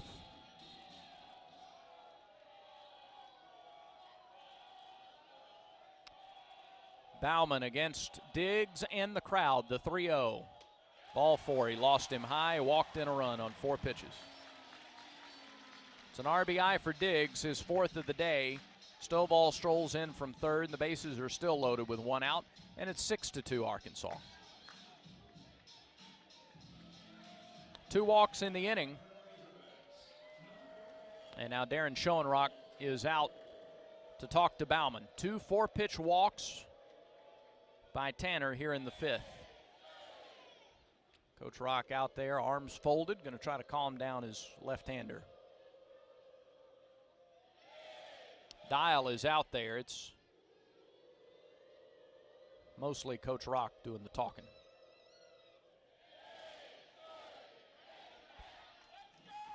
Only one other occupant in the bullpen for the Tigers. Nobody loosening, nobody throwing here. They want Bauman to be able to keep it for a bit. But he's got to get back in the strike zone as Harold Cole gets set to step in. He is fouled out to first. He's flied out to center.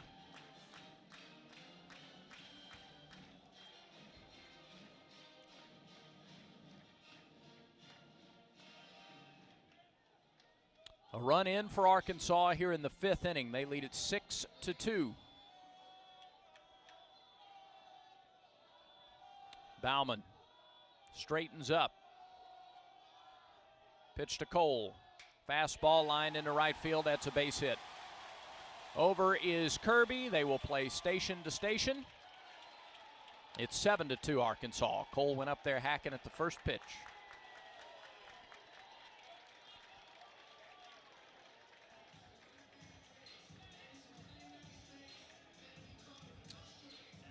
Slavens to third, Diggs to second. Bases still loaded, still just one out for Polk. Polk is 0 for 2. 2 strikeouts on the day.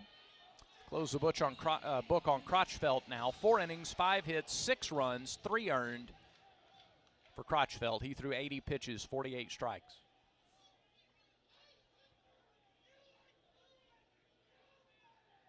And now they will pinch hit, apparently, for Polk. Polk is just 2 for 25 at the plate this year. So they'll call on somebody else. They smell blood in the water.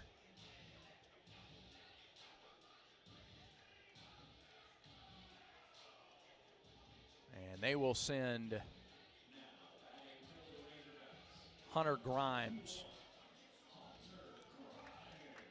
They'll send Grimes to the plate to pinch hit. Redshirt junior from Kerrville, Texas.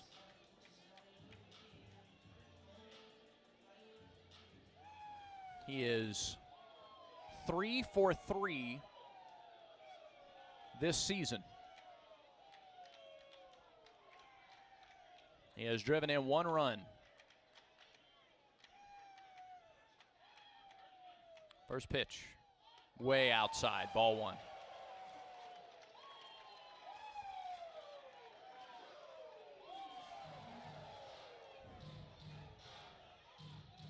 Seven to 2, Hogs lead at bottom of the 5th. But they are threatening more here in this 5th inning. The pitch, fastball strike on the outside corner, 1-1.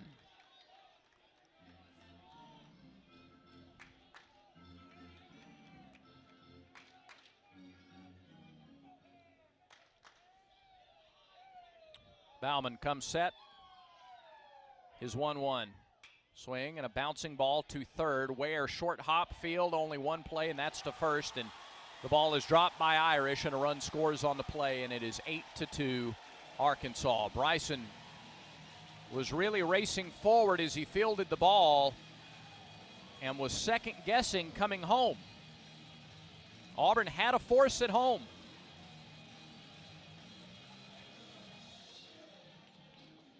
But he didn't make the throw and instead decided too late to go to first. And it's 8-2. They'll give Grimes a single. And the bases are still loaded for John Bolton, who's the 8th man to bat here in the inning. 1 out. Pitch. This is low for ball 1.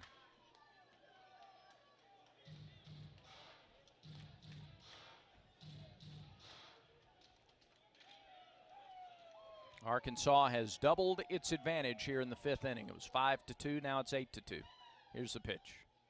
Swing and a foul back. He was trying to hit a grand slam. 1-1 the count.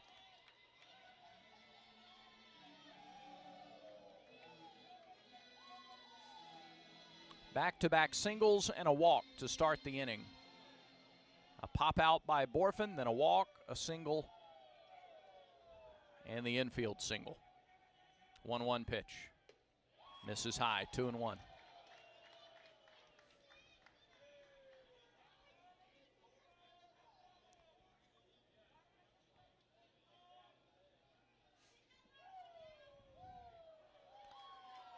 Bauman, first Auburn reliever of the afternoon. 2-1 pitch. Foul off to the right, 2 balls, 2 strikes. That is the first 2-strike count to an Arkansas hitter this inning.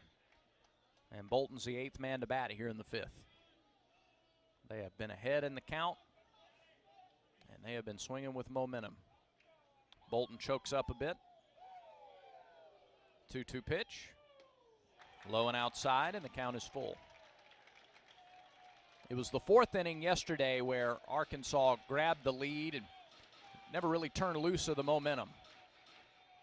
Today, Auburn was building a little momentum until this bottom of the 5th. Payoff pitch. Swing and a high fly ball. Right center field. It'll be deep enough to get another run home. Howell makes the catch in center.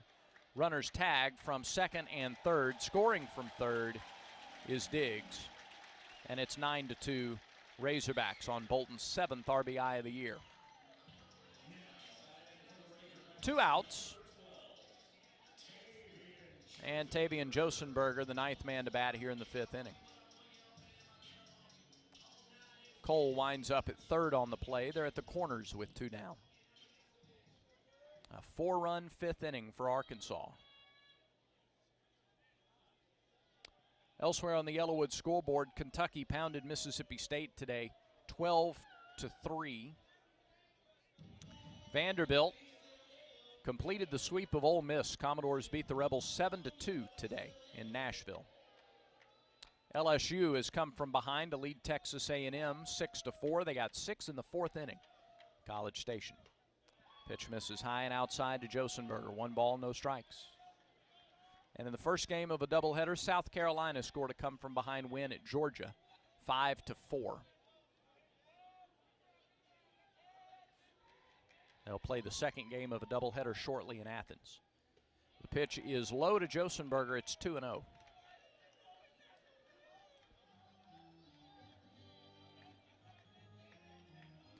Nine runs on 8 hits for the Razorbacks. 2 runs, 4 hits, 1 error for the Tigers. We're in the bottom of the 5th inning. Bauman's 2-0 pitch. Ball, no, called strike at the knees. Good pitch by Bauman. Really good location. 2-1.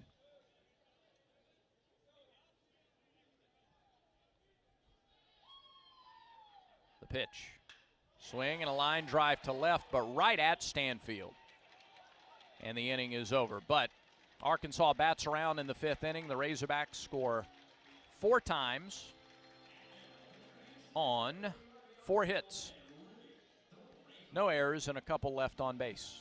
We're now through 5. Your new score, Arkansas 9, Auburn 2. We're live from Auburn Bank signing day. Angela scanning the closing documents. Looks like the competitive rate her Auburn Bank mortgage lender promised. She gets the pen, clicks it once, twice, spin move, and we have a signature. Angela Green is a first-time homeowner. With competitive rates, online applications, and hands-on mortgage lenders, the wins just feel bigger. Auburn Bank, champions of you. Member FDIC and equal housing lender. NMLS number 403461. My joints aren't what they used to be.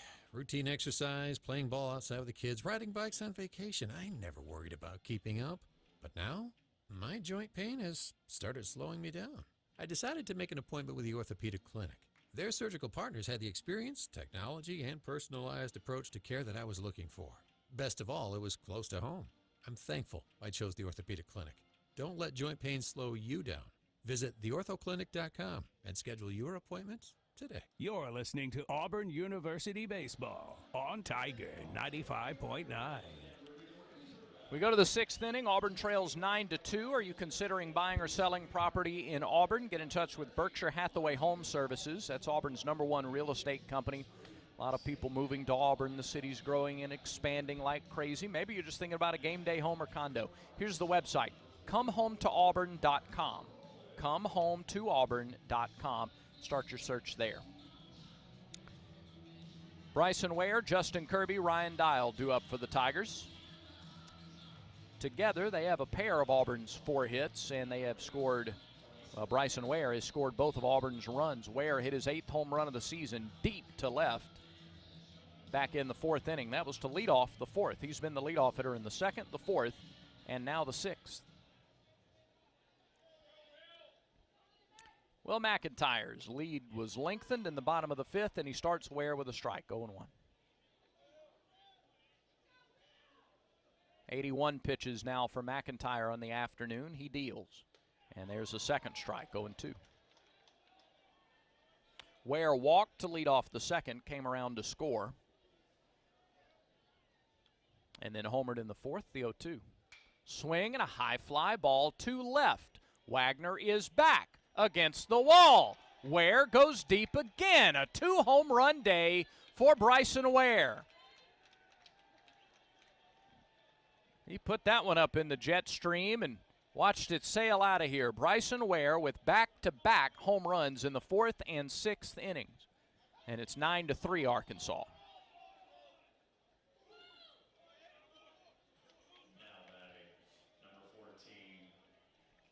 Ware now with 9 homers and 22 RBIs on the season. And Justin Kirby the hitter. Kirby a walk and a strikeout today. Wind in the pitch. Nope, missed outside, 1-0.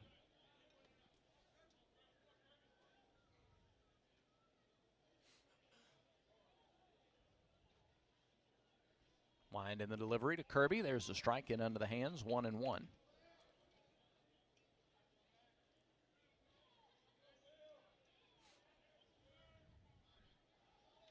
Righty-righty matchup. McIntyre misses high with a fastball, and it's 2-1. They're through 3 rotations at the SEC Gymnastics Championships, and Auburn has the lead in its pool. Here's the pitch to Kirby. Big cut. Justin came up empty, 2-2. Auburn is in a pod with Missouri, Georgia, and Arkansas.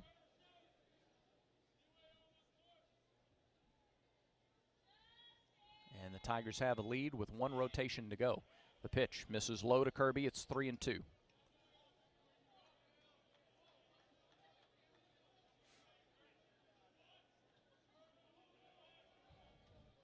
The delivery. Called strike 3. At the knees. Kirby didn't think so. He thought it was a little low. We're going to look at a replay. It was low, but it was called strike 3. So there's 1 out in the 6th, and now Ryan Dial comes to the plate. Dial was hit by a pitch in the 2nd, singled to left in the 4th. The delivery.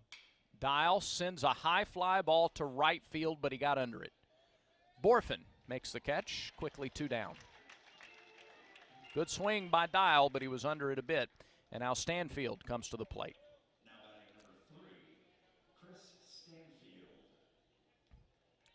Stanfield drove in his 11th run, an RBI fielder's choice back in the 2nd inning. He singled in the 4th. Infield wheels around to play him to pull. First pitch to the right-handed hitter, a little check swing, dribbler out to 3rd. Gloved by Cole, he makes the throw, and the inning is quickly over. So the leadoff home run by Ware, all Auburn can get in the 6th. 1 run on the 1 hit.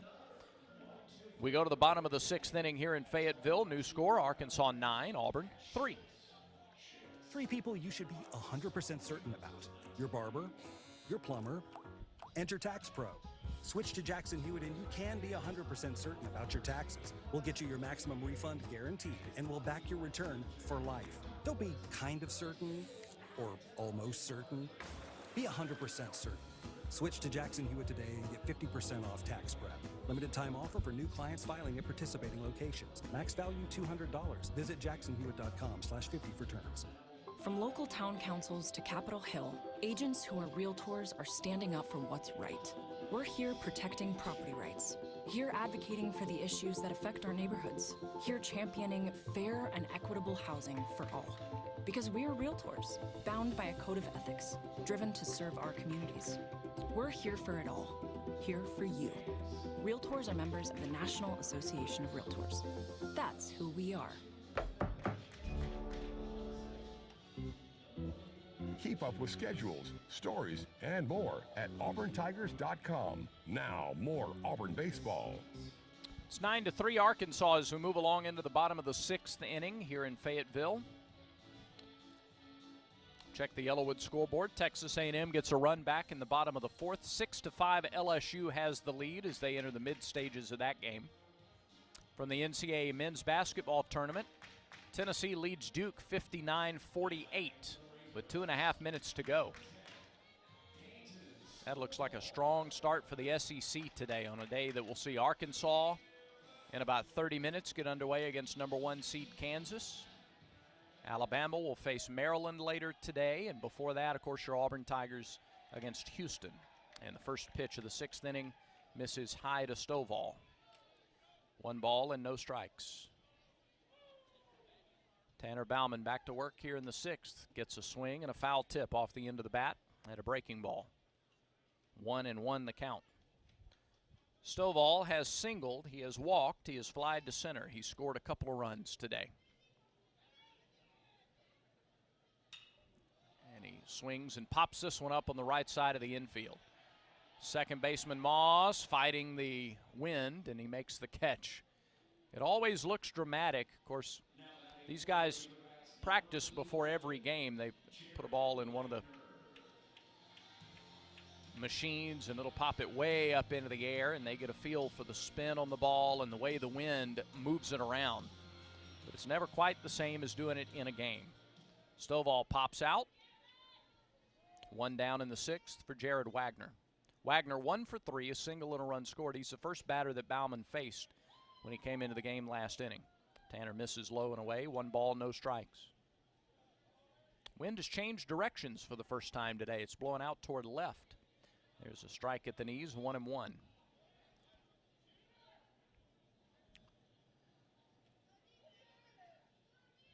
Bauman to the wind and the delivery.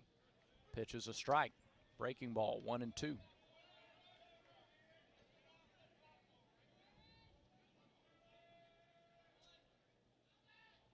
Wind in the pitch. Swing and a miss. Fastball or foul tipped into the mitt. And Bauman gets a strikeout for the 2nd out of the inning. That's Tanner's first strikeout in the 6th by Auburn pitchers today.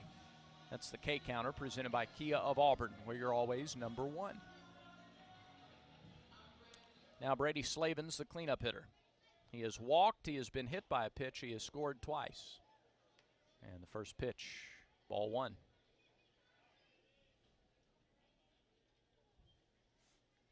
Delivery. There's a strike, off speed pitch, evens the count. Tanner not wanting to mess around. He's ready to go. 17 on the pitch clock as he deals. It's grounded foul past the first base coach's box. 1-2 the count to the Arkansas first baseman. Nobody on, 2 outs. Bottom of the 6th. The 1-2 pitch. Downstairs. 2-2.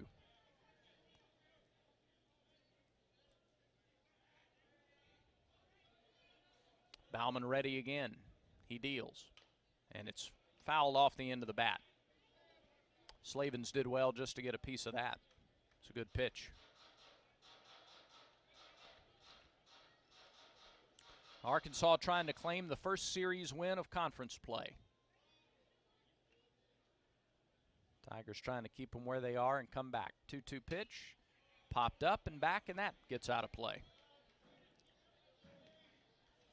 Reminder, our Auburn Sports Network coverage of men's basketball starts at 5:30 this afternoon. That's across the full network. 2 balls, 2 strikes the count. Here's the delivery. Oh, just missed inside with a fastball. Really good pitch, but he didn't get the corner. And the count is full to Slavins. 2 outs, nobody on, and the payoff pitch on the way. Lined into left field. That is all the way on a 2-hop to the wall. Stanfield gloves and gets it back to the infield, but not before Slavins pulls in at second with a stand-up double. Crotchfeld 1 pitch away from getting out with a clean 1-2-3 inning, but Slavins delivers the double. That is his 8th double of the season. He's there for Borfin.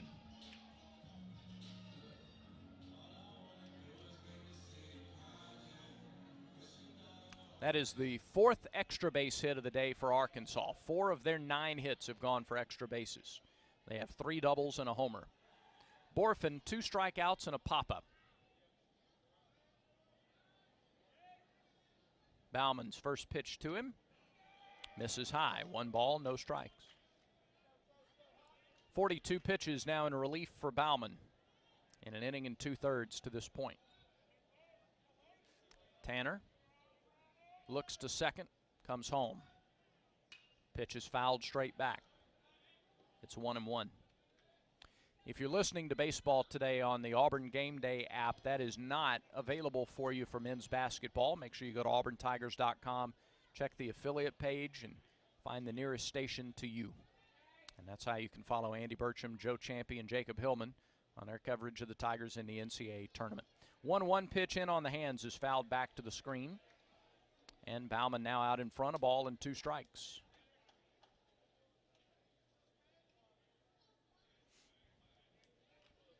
(9-3). Tigers trail, bottom of the 6th inning. Bauman ready, his 1-2 offering. Breaking ball, didn't break, stayed up and in, 2-2.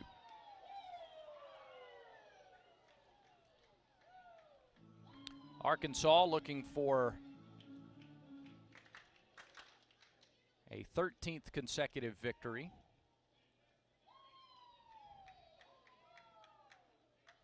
Bauman ready again, plants and fires, and it's fouled back.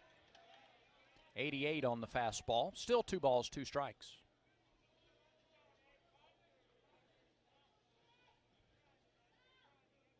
Borfin is the only Razorback without either a run scored or a run driven in today. The pitch. High fly ball right field, but he got under it, and in is Kirby. Still coming in. Makes the catch on the run, and the inning is over. No runs, a 2-out double. No errors, and a man left for Arkansas. We go to the 7th inning. Tigers trail the Hogs 9-3. Through the years, friends and family have enjoyed the great taste of Shrimp Basket's mouth-watering po' boys, fish, crab claws, burgers, and so much more. While our menu is constantly changing, we are still serving up the best shrimp baskets with the goal of offering an enjoyable, affordable service to each and every one of our guests. Wow. After all these years. Still eating at the Shrimp Baskets. And eating shrimp baskets. Visit shrimpbasket.com to locate one of our many Shrimp Basket locations. Standard Deluxe presents the 22nd annual Old 280 Boogie on Saturday, April 22nd in beautiful Waverly, Alabama, just 10 minutes up Highway 280 from Auburn and Opelika. Experience a relaxing day at Standard Deluxe, one of the South's premier cultural hotspots. This year's lineup includes Maggie Rose, Aaron Lee Tasjan, the Heavy Heavy, Billy Allen and the Pollies, and the Pine Hill Hangs. Gates open at 11 a.m. and music starts at noon. Tickets to the Boogie are $40 in advance until April 1st and $50 online or at the gate. Kids 12 and under get in free. Buy online at standarddeluxe.com. See you Saturday, April 22nd at the 22nd annual Old 280 Boogie. You're listening to Auburn University Baseball on Tiger 95.9. As we go to the 7th inning here, Tigers trail 9-3. Mike Bello, Brody Moss, and Kason Howell. 8, 9, and 1 due up. And they will face a new pitcher for the Razorbacks.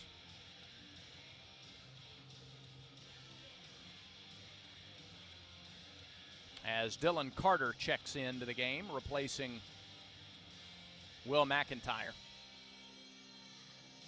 Carter, 6'2", 210, from Bentonville. So he's a nearby, he's a hometown kid. Started out at Crowder College before transferring into the Hogs.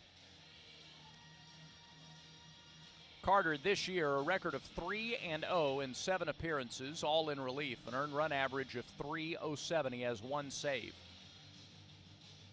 And in 7 outings, he's gone 14 2/3 innings, given up 13 hits, 5 runs. He has walked 3 and struck out 11. 1 wild pitch, 1 hit batter. His last outing came against UNLV in midweek action. And in that Tuesday game, he went an inning and 2/3, giving up just 1 hit. First pitch to Mike Bello is right through there for a strike, 0-1. So Auburn into the Arkansas bullpen as we start the 7th inning, but trailing 9-3. Pitch to Bello. Fastball, strike 2. Bello 0 for 2. He's reached on a fielder's choice. He's flied out to left field. McIntyre today, 6 innings, 5 hits, 3 runs, 2 walks, 6 strikeouts, 91 pitches, 62 for strikes. Bello takes ball 1 just off the outside edge. Carter to lefties, fastball, changeup, slider. Fastball in the low to mid-90s, tops out about 94. The 1-2 to Bello, hit on the ground right at the second baseman on 3 hops. Stovall gobbles it up and throws for out number 1. That'll bring Brody Moss to the plate. Actually, Gavin Miller comes up to pinch hit.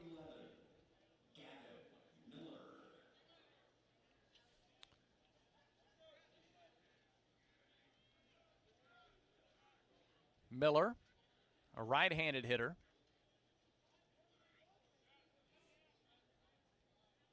Gets his first at bat of the game. First pitch to him is a fastball low. 1 ball, no strikes.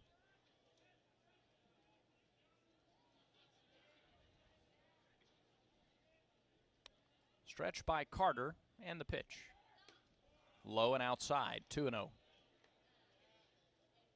Miller, a freshman from Oakdale, Pennsylvania.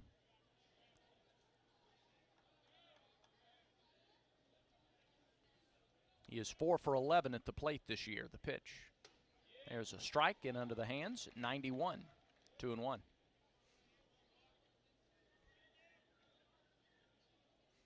Oh for 1 as a pinch hitter in yesterday's game. In the latter stages, 2-1 pitch is fouled off of his foot at the plate. 2 balls, 2 strikes. Nobody on, 1 out, top of the 7th inning.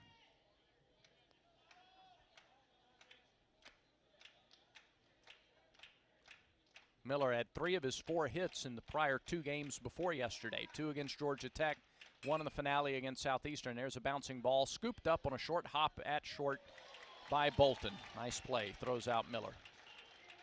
2 ground ball outs to start things in the 7th. And now Kason Howell gets his first look at Dylan Carter today.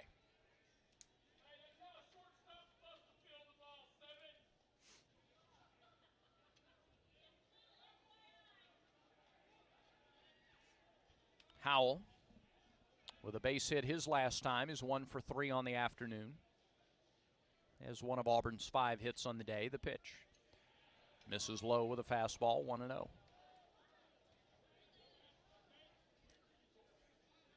Left-handed hitters hitting better than 100 points more against Carter than righties. Pitch. Swing, and there's a line drive down the left field line. That's going to be extra bases for Howell. He's on his horse for second. Forget all of that about average for righties versus lefties against Carter. Kason Howell just doubled to left. 10th double of the season for Howell. Second hit of the ball game for Kason, a 2-out double. And the NCAA's active career leader in doubles just added another one to his total. Howell with a 2-hit day. And now Cole Foster a chance to drive him in with 2 outs. Tigers trail 9-3. We're in the top of the 7th. Same 2 teams tomorrow, 2 o'clock start. The pitch in there for a strike, 0-1.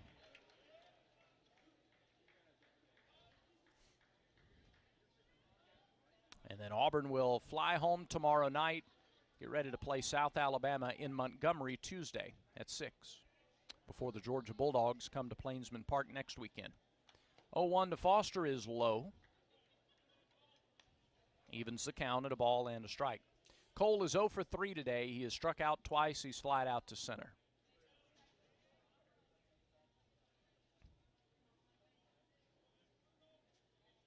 Dylan Carter, first reliever of the day for the Razorbacks. From the stretch, delivers. And there's a strike. Inside corner at the knees. Sweeping across the plate from the right-handed pitcher to the left-handed hitter. And it caught the corner coming by.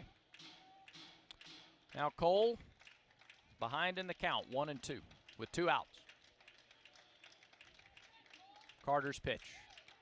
Swing and a foul off to the left. Still 1-2. They play him to hit the ball the other way in the outfield. Pretty deep in right. And a lot of room down the line. The 1-2 pitch.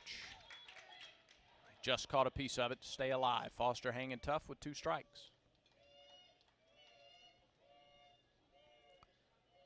Well, if Tuesday against Georgia Tech was any indication, and several other times this year, Auburn isn't going to go away. They're not going to go quietly. Still battling here, down 6 in the 7th.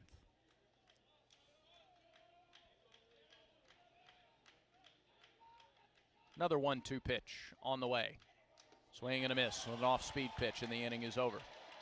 No runs on a hit, no errors, and a man left for Auburn in 7th inning stretch time here in Fayetteville. And the 7th inning stretch is presented by Chick-fil-A. The Chick-fil-A app is here to help you savor every second of the game. Just order ahead and score before the next game even starts. Eat more chicken and War Eagle. To the bottom of the 7th we go. Tigers trail Arkansas 9-3. You just can't tell about some people. Oh, they might look normal, but then you start talking to them and... Hey man, do you ever think, like, if we were totally, like, secretly replaced with robots, like, how could we tell? Right. Well, there's still one way you can spot the cool people before they even open their mouth. The cool people are the ones sporting the Tiger logo. To order your Tiger 95.9 shirts, hoodies, mugs, and more, just visit thetiger.radioswagshop.com. Lifesavers Mission Thrift Store is the perfect place to find whatever you are looking for. Mission Thrift has an abundance of treasures just waiting for you to find. Antique furniture, classic books, brand name clothing, and so much more. Also, don't forget you can look your best for the big game this year with Auburn or Alabama gear that won't cost you a fortune. Stop by Lifesavers Mission Thrift Store today at 2051 East University Drive in Auburn. Open Tuesday to Saturday from 10 a.m. until 5 p.m. You're listening to Auburn University Baseball on Tiger 95.9 WTGZ FM, Tuskegee, Auburn. Tanner Bauman works a couple of innings of relief for the Tigers. He gives way on a Conecuh sausage call to the bullpen to Christian Herberholtz. 5'11", 197, a right-hander from Scottsboro by way of Southern Union.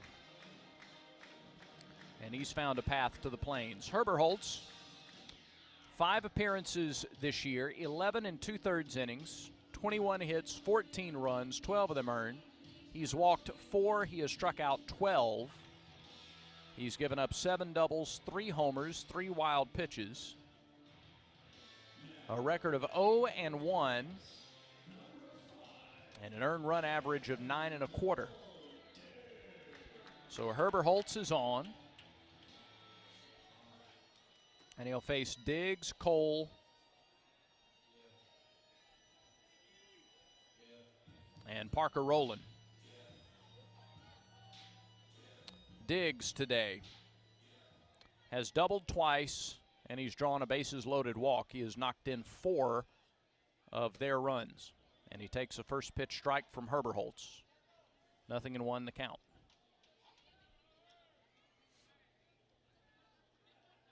Christian rocks and fires and misses low. 1-1 the count.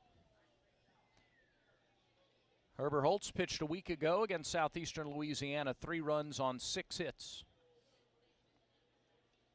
1 walk and 3 strikeouts. He's not walked more than 1 batter in any outing so far this season. The 1-1 pitch. Bouncing ball to short. Foster fields and throws. Got him by a step. 1 away in the home half of the 7th inning. 9-3, Arkansas has the lead.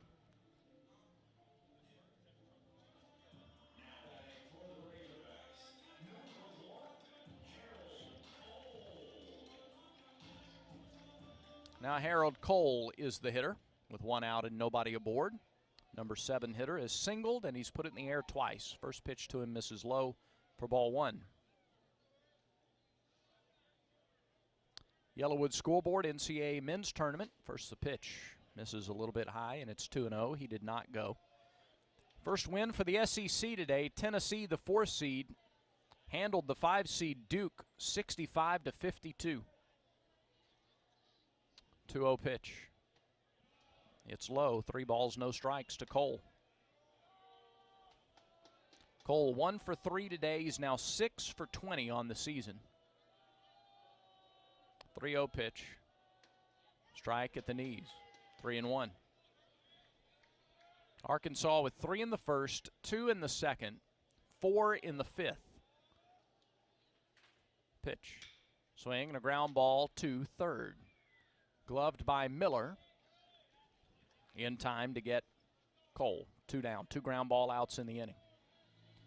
Yeah, defensively for the Tigers after Miller came on to hit for Moss. Gavin stays in the game at third base, and Ware moves over to second. And Parker Rowland will get his first at-bat of the game. Rowland started yesterday's game behind the plate. Singled, reached on an error, scored a run, struck out a couple times. Takes a big cut and misses here, nothing in 1.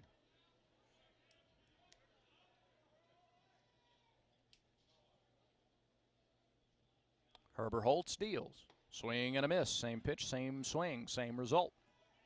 And very quickly it's 0-2. Baumann, 2 innings, 3 runs on 4 hits, 2 walks, and a strikeout. Now Herbert Holtz, the third pitcher of the day. His 0-2. Called strike 3. Fastball inside corner. And Herbert Holtz comes on and works a clean 7th. 3 up, 3 down for the Razorbacks in the 7th. 2 innings to go here at Baum-Walker Stadium. Arkansas leads it 9-3 over Auburn. Auburn University Credit Union is committed to supporting and navigating you through life's many milestones. Through savings accounts, free checking, and their many loan solutions, Auburn University Credit Union promotes sound money management. And because Auburn University Credit Union is not for profit, members receive better rates and lower fees. See everything Auburn University Credit Union can offer you at myaucu.org or visit one of their 3 convenient locations. Auburn University Credit Union. Finance with family. Equal opportunity lender. Federally insured by NCUA. NMLS number 530633.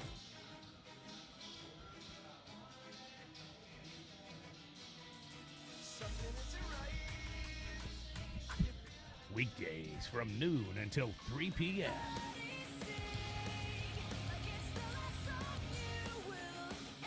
Join Tilly the Elder Emo for Flashback Run and all your favorite alternative rock in the afternoon.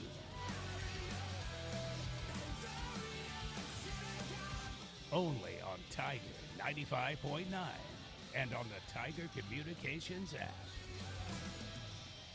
You're listening to Auburn University Baseball on Tiger 95.9. Go to the 8th inning. Irish, Ware, and Kirby. 3, 4, and 5 in the order due up against Dylan Carter. Carter on for his 2nd inning of relief for Arkansas. McIntyre, the starter, 3 runs on 5 hits in 6 innings. Carter gave up a 2-out double to Kaysen Howell. Kaysen and Bryson Ware, the only 2 Tigers with multi-hit games today. A lot of the fans with seats in the shadows have called it a day. They've headed home or they've headed to watch the Arkansas basketball team. A lot of empty green chairback seats in the shadows on a 35-degree, 36-degree day. There's a swing and a foul by Irish over to the Arkansas dugout. Ike is 0 for 3 today. A strikeout, a couple of groundouts. Top of the 8th inning, 9-3 Arkansas. Hogs have out hit the Tigers 9-6. There's a breaking ball, drops in for strike 2.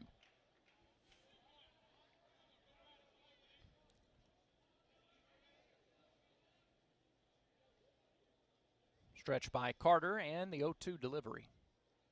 Swing, poked foul up off the left side. Off the net and into the Auburn dugout. 90 on the fastball from Carter. He'll set up and we'll do it again. Here's the pitch. It bounces up there, gets past Rowland all the way to the backstop. A ball and 2 strikes.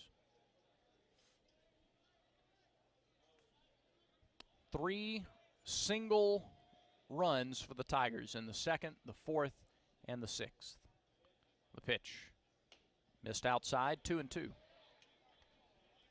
Arkansas has scored in 3 innings, but the Razorbacks have put up bigger numbers in those innings. 3 in the 1st, 2 in the 2nd, and 4 in the 5th. Pitch to Irish. Bounced up there again off the plate, and the count's full. Ike's come back to work it full. Tigers just need base runners down to the last 6 outs, trailing by 6 runs on the road in the SEC. Payoff pitch. Swing and a ground ball too short. Bolton is there, pats the glove, throws, close play, but in time. And it's another ground ball out. 3 ground ball outs and a strikeout for Carter since coming into the game. And now here's Ware. Ware homered twice off of McIntyre, walked and scored Auburn's first run back in the 2nd inning.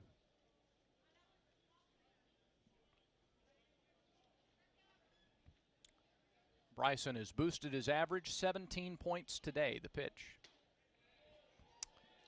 That's called a strike at the knees. It's 0-1. 9 homers, 23 driven in now for Ware. 0-1 pitch. Swing and a little topper back to the pitcher. Carter gloves, runs about halfway, and then underhand shovels it to the bag for the 2nd out.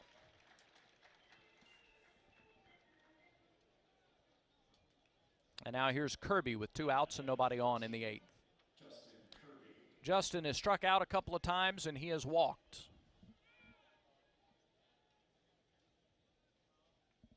Had a couple of hits in yesterday's game.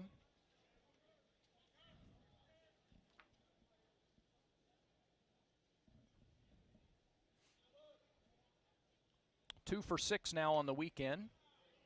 And he takes ball 1 outside.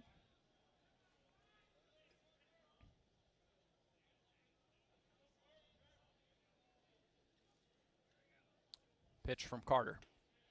That's over for strike 1. Threw him an off-speed pitch to even the count. Kirby taps the plate twice with the bat. Now he's ready, the 1-1. Swing and a foul tip into the mitt, and it's 1-2.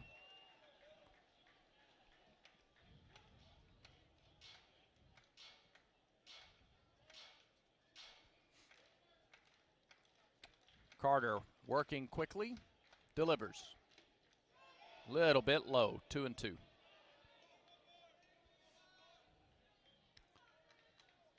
9-3, Arkansas leads it. 2 outs, nobody on in the top of the 8th inning. Stretch in the 2-2. Put him away swinging with a pitch that just died at the plate. And Carter works a 1-2-3 8th inning. 9-3 Arkansas. The bottom of the 8th inning is next.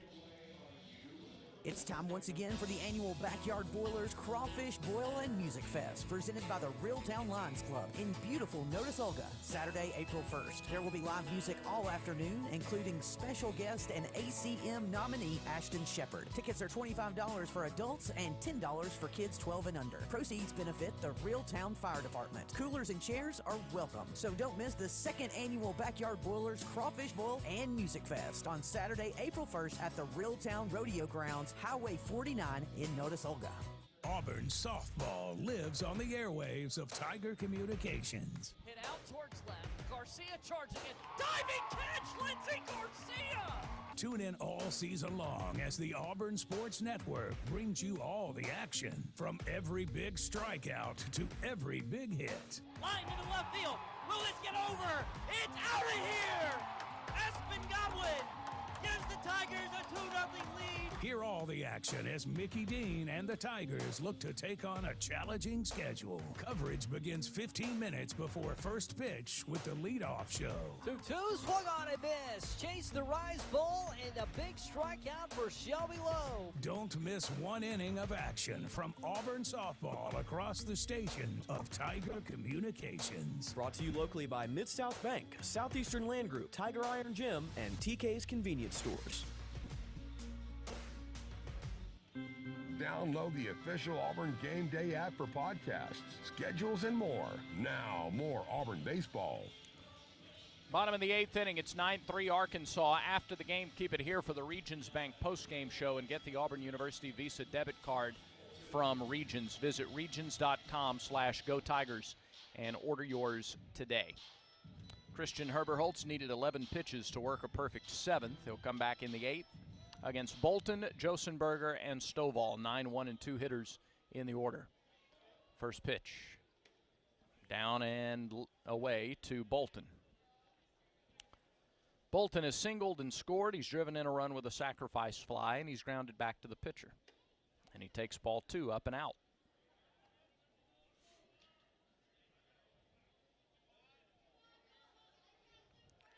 Herbert Holtz from the wind here to open the 8th inning. Pitch is a strike. Fastball right through there at 90. 2-1 the count.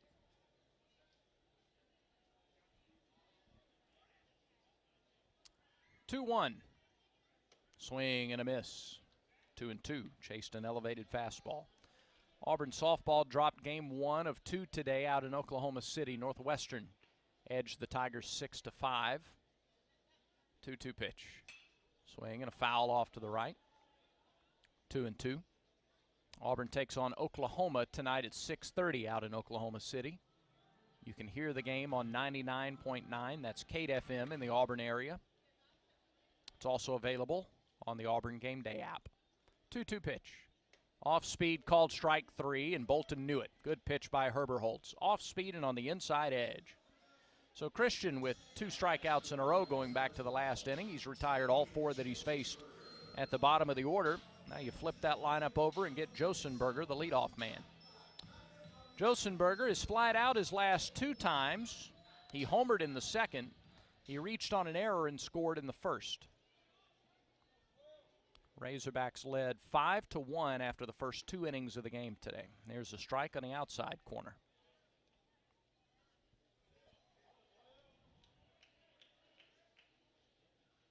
Pitch, swing and a miss. 0-2. 9 runs on 9 hits for the home team. Auburn 3 runs, 6 hits, and an error. Wind in the pitch. Missed down and out. 1 ball, 2 strikes. Looking ahead for the Tigers, Dial, Stanfield, and Bello, the scheduled 3. 1-2 pitch. Swing and a miss. Got him. Herbert Holtz got Josenberger to chase low. 3 straight Ks now for Herbert Holtz going back to the last inning. Back-to-back strikeouts here in the 8th, and now Peyton Stovall, the batter.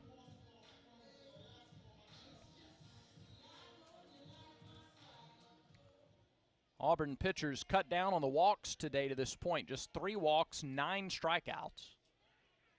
First pitch misses low to Stovall. 1 ball, no strikes.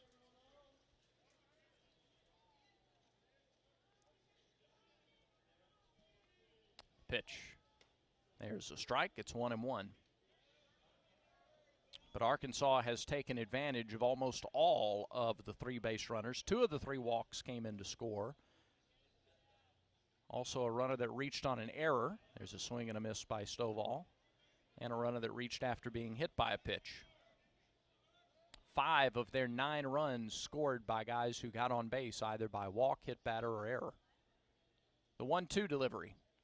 Swing and a ground ball weakly to first. Irish, little bobble, but he'll still maintain it and take it to the bag himself for the 3rd out. So Herbert Holtz retires all 6 that he faces, and here's hoping he gets an opportunity to face somebody in the bottom of the 9th. That would mean Auburn has come back in a big way. Tigers need 6 to tie it in the 9th inning. 9-3, Arkansas has the lead through 8. Hey everybody, I'm Brian Watts. And I'm John Harden, and we are your local trusted land professionals with Southeastern Land Group. With over 20,000 active real estate agents in the state of Alabama, what makes us different? We are realtors that specialize in selling land properties from mini farms, hunting recreational tracts, cattle farms, and timberland investment tracts, and homes with land. That's right, Brian. We also hold the accredited land consultant designation through the Realtors Land Institute. Currently, there are only 28 realtors in Alabama that have this designation, and 8 of those are on our team at Southeastern Land Group. If your property you're looking to sell or buy is in another state, our team at Southeastern Land Group can help you, as we are licensed in 8 states. Give us a call. We'll be glad to help you. To reach John, call 334-524-2756. To reach Brian, call 334-707-4273. And remember, invest, grow, and conserve. And don't forget to check out our website at selandgroup.com. You're listening to Auburn University Baseball on Tiger 95.9. Back in Fayetteville, last chance for Auburn as we go to the 9th inning. Dial, Stanfield, and Bello are the scheduled 3. One of the key stats of the first couple of games of this series are how the teams have performed with runners in scoring position. Arkansas 5 for 12 in that department yesterday. The Hogs 3 for 10 today. Auburn does not yet have a hit with runners in scoring position. The Tigers are 0 for 6 today. Arkansas 5 for 12 today with runners on base. Auburn 1 for 9. And with 2 outs, the Hogs are 3 for 11 and the Tigers are 1 for 8. Dial has one of Auburn's 6 hits on the day. It was a single to left field back in the 4th. He was hit by a pitch in the 2nd. He flied out to right field in the 6th. First pitch, right down the middle, strike 1. Dylan Carter trying to close it out. 3-inning relief appearances, if it all goes according to his plan.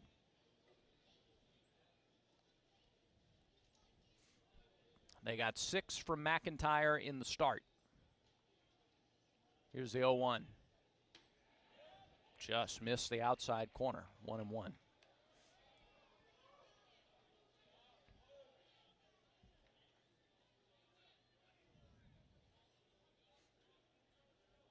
Carter, the right-hander, to the plate.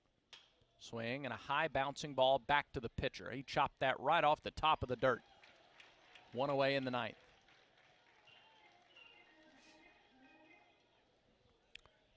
Stanfield picked up a hit in the 4th. Chris up at the plate now. He's 1 for 3, an RBI fielder's choice in the 2nd. And Auburn will look back to that 2nd and 4th innings when they had multiple base runners on and less than 2 outs. And they weren't able to cash in more than single runs in those innings. First pitch, a strike to Stanfield at the knees. It's 0-1.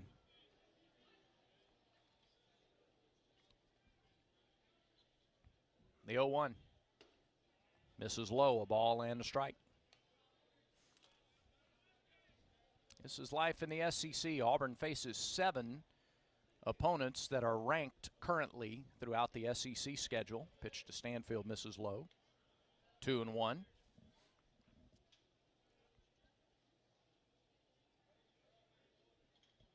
And everywhere you go in the league is tough. 2-1. There's a strike at the knees. That low strike has been there the majority of this game after the first couple of innings or so. 2-2 the count. If you don't think life is tough on the road in the league, ask Tennessee, who got 3 hit by Missouri yesterday. Those teams are playing 2 tomorrow. The pitch. That's low. And the count is full to Auburn's left fielder.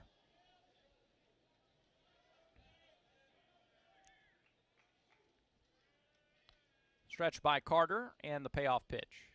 Swing and a ground ball foul past the Auburn dugout.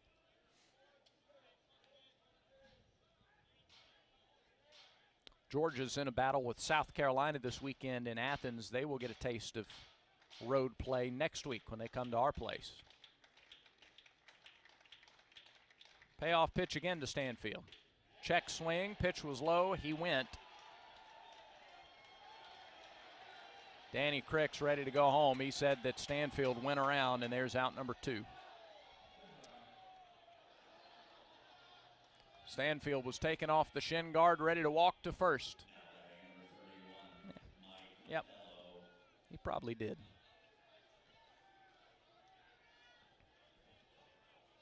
So now it's down to Bello. First pitch down the middle, strike 1.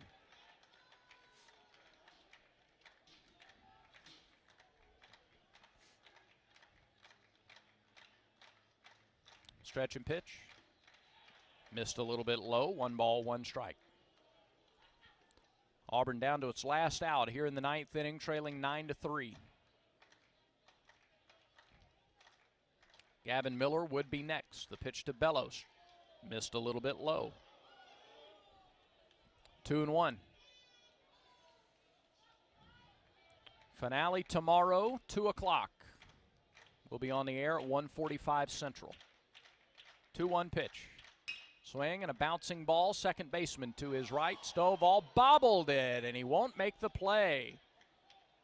Stovall ranging to his right, had it pop right out of the glove. And a reprieve. Bello is aboard with 2 outs. It's an error on Stovall. And now Gavin Miller bats for the second time today. He grounded out to short upon entering in the 7th. 2 outs, 1 on, 9th inning. The pitch. There's a strike at the knees, inner half. It's 0-1. Carter at 46 pitches since coming on to start the 7th. His 0-1 to Miller. Breaking ball, strike 2.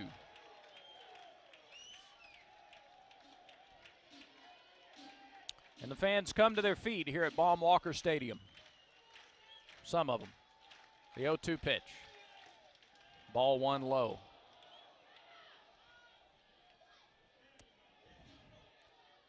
The ones in the sunlight, still with a positive disposition on life, come to their feet. The ones in the shade are just trying to stay warm. Here's the 1-2. Oh, it hit him. It hit Miller on a 1-2 pitch. Hit him on the hand. On the right hand. Yeah, just underneath the grip on the bat. He dropped the bat, started shaking that right hand, and now he's at first. Back to the top of the order. Kason Howell with 2 outs and 2 on in the 9th.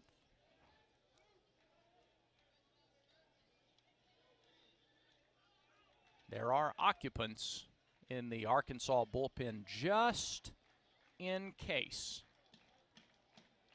Still a 9-3 lead for the Razorbacks. Pitch to Howell. In the dirt, blocked by Rowland. 1 ball, no strikes.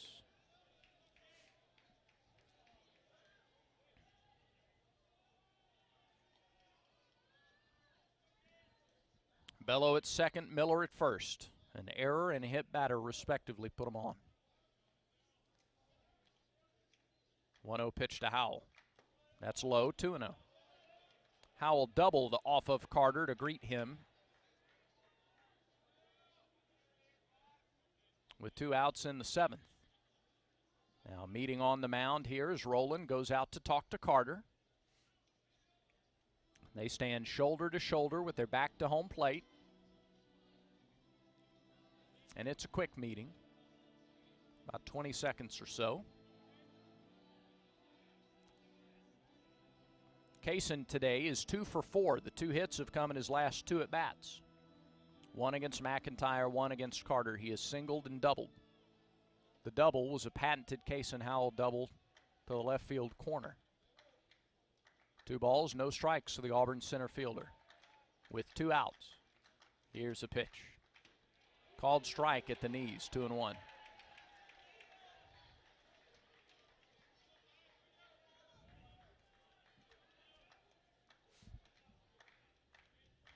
Wind is blowing briskly out to right center. The 2-1. Ball 3 low.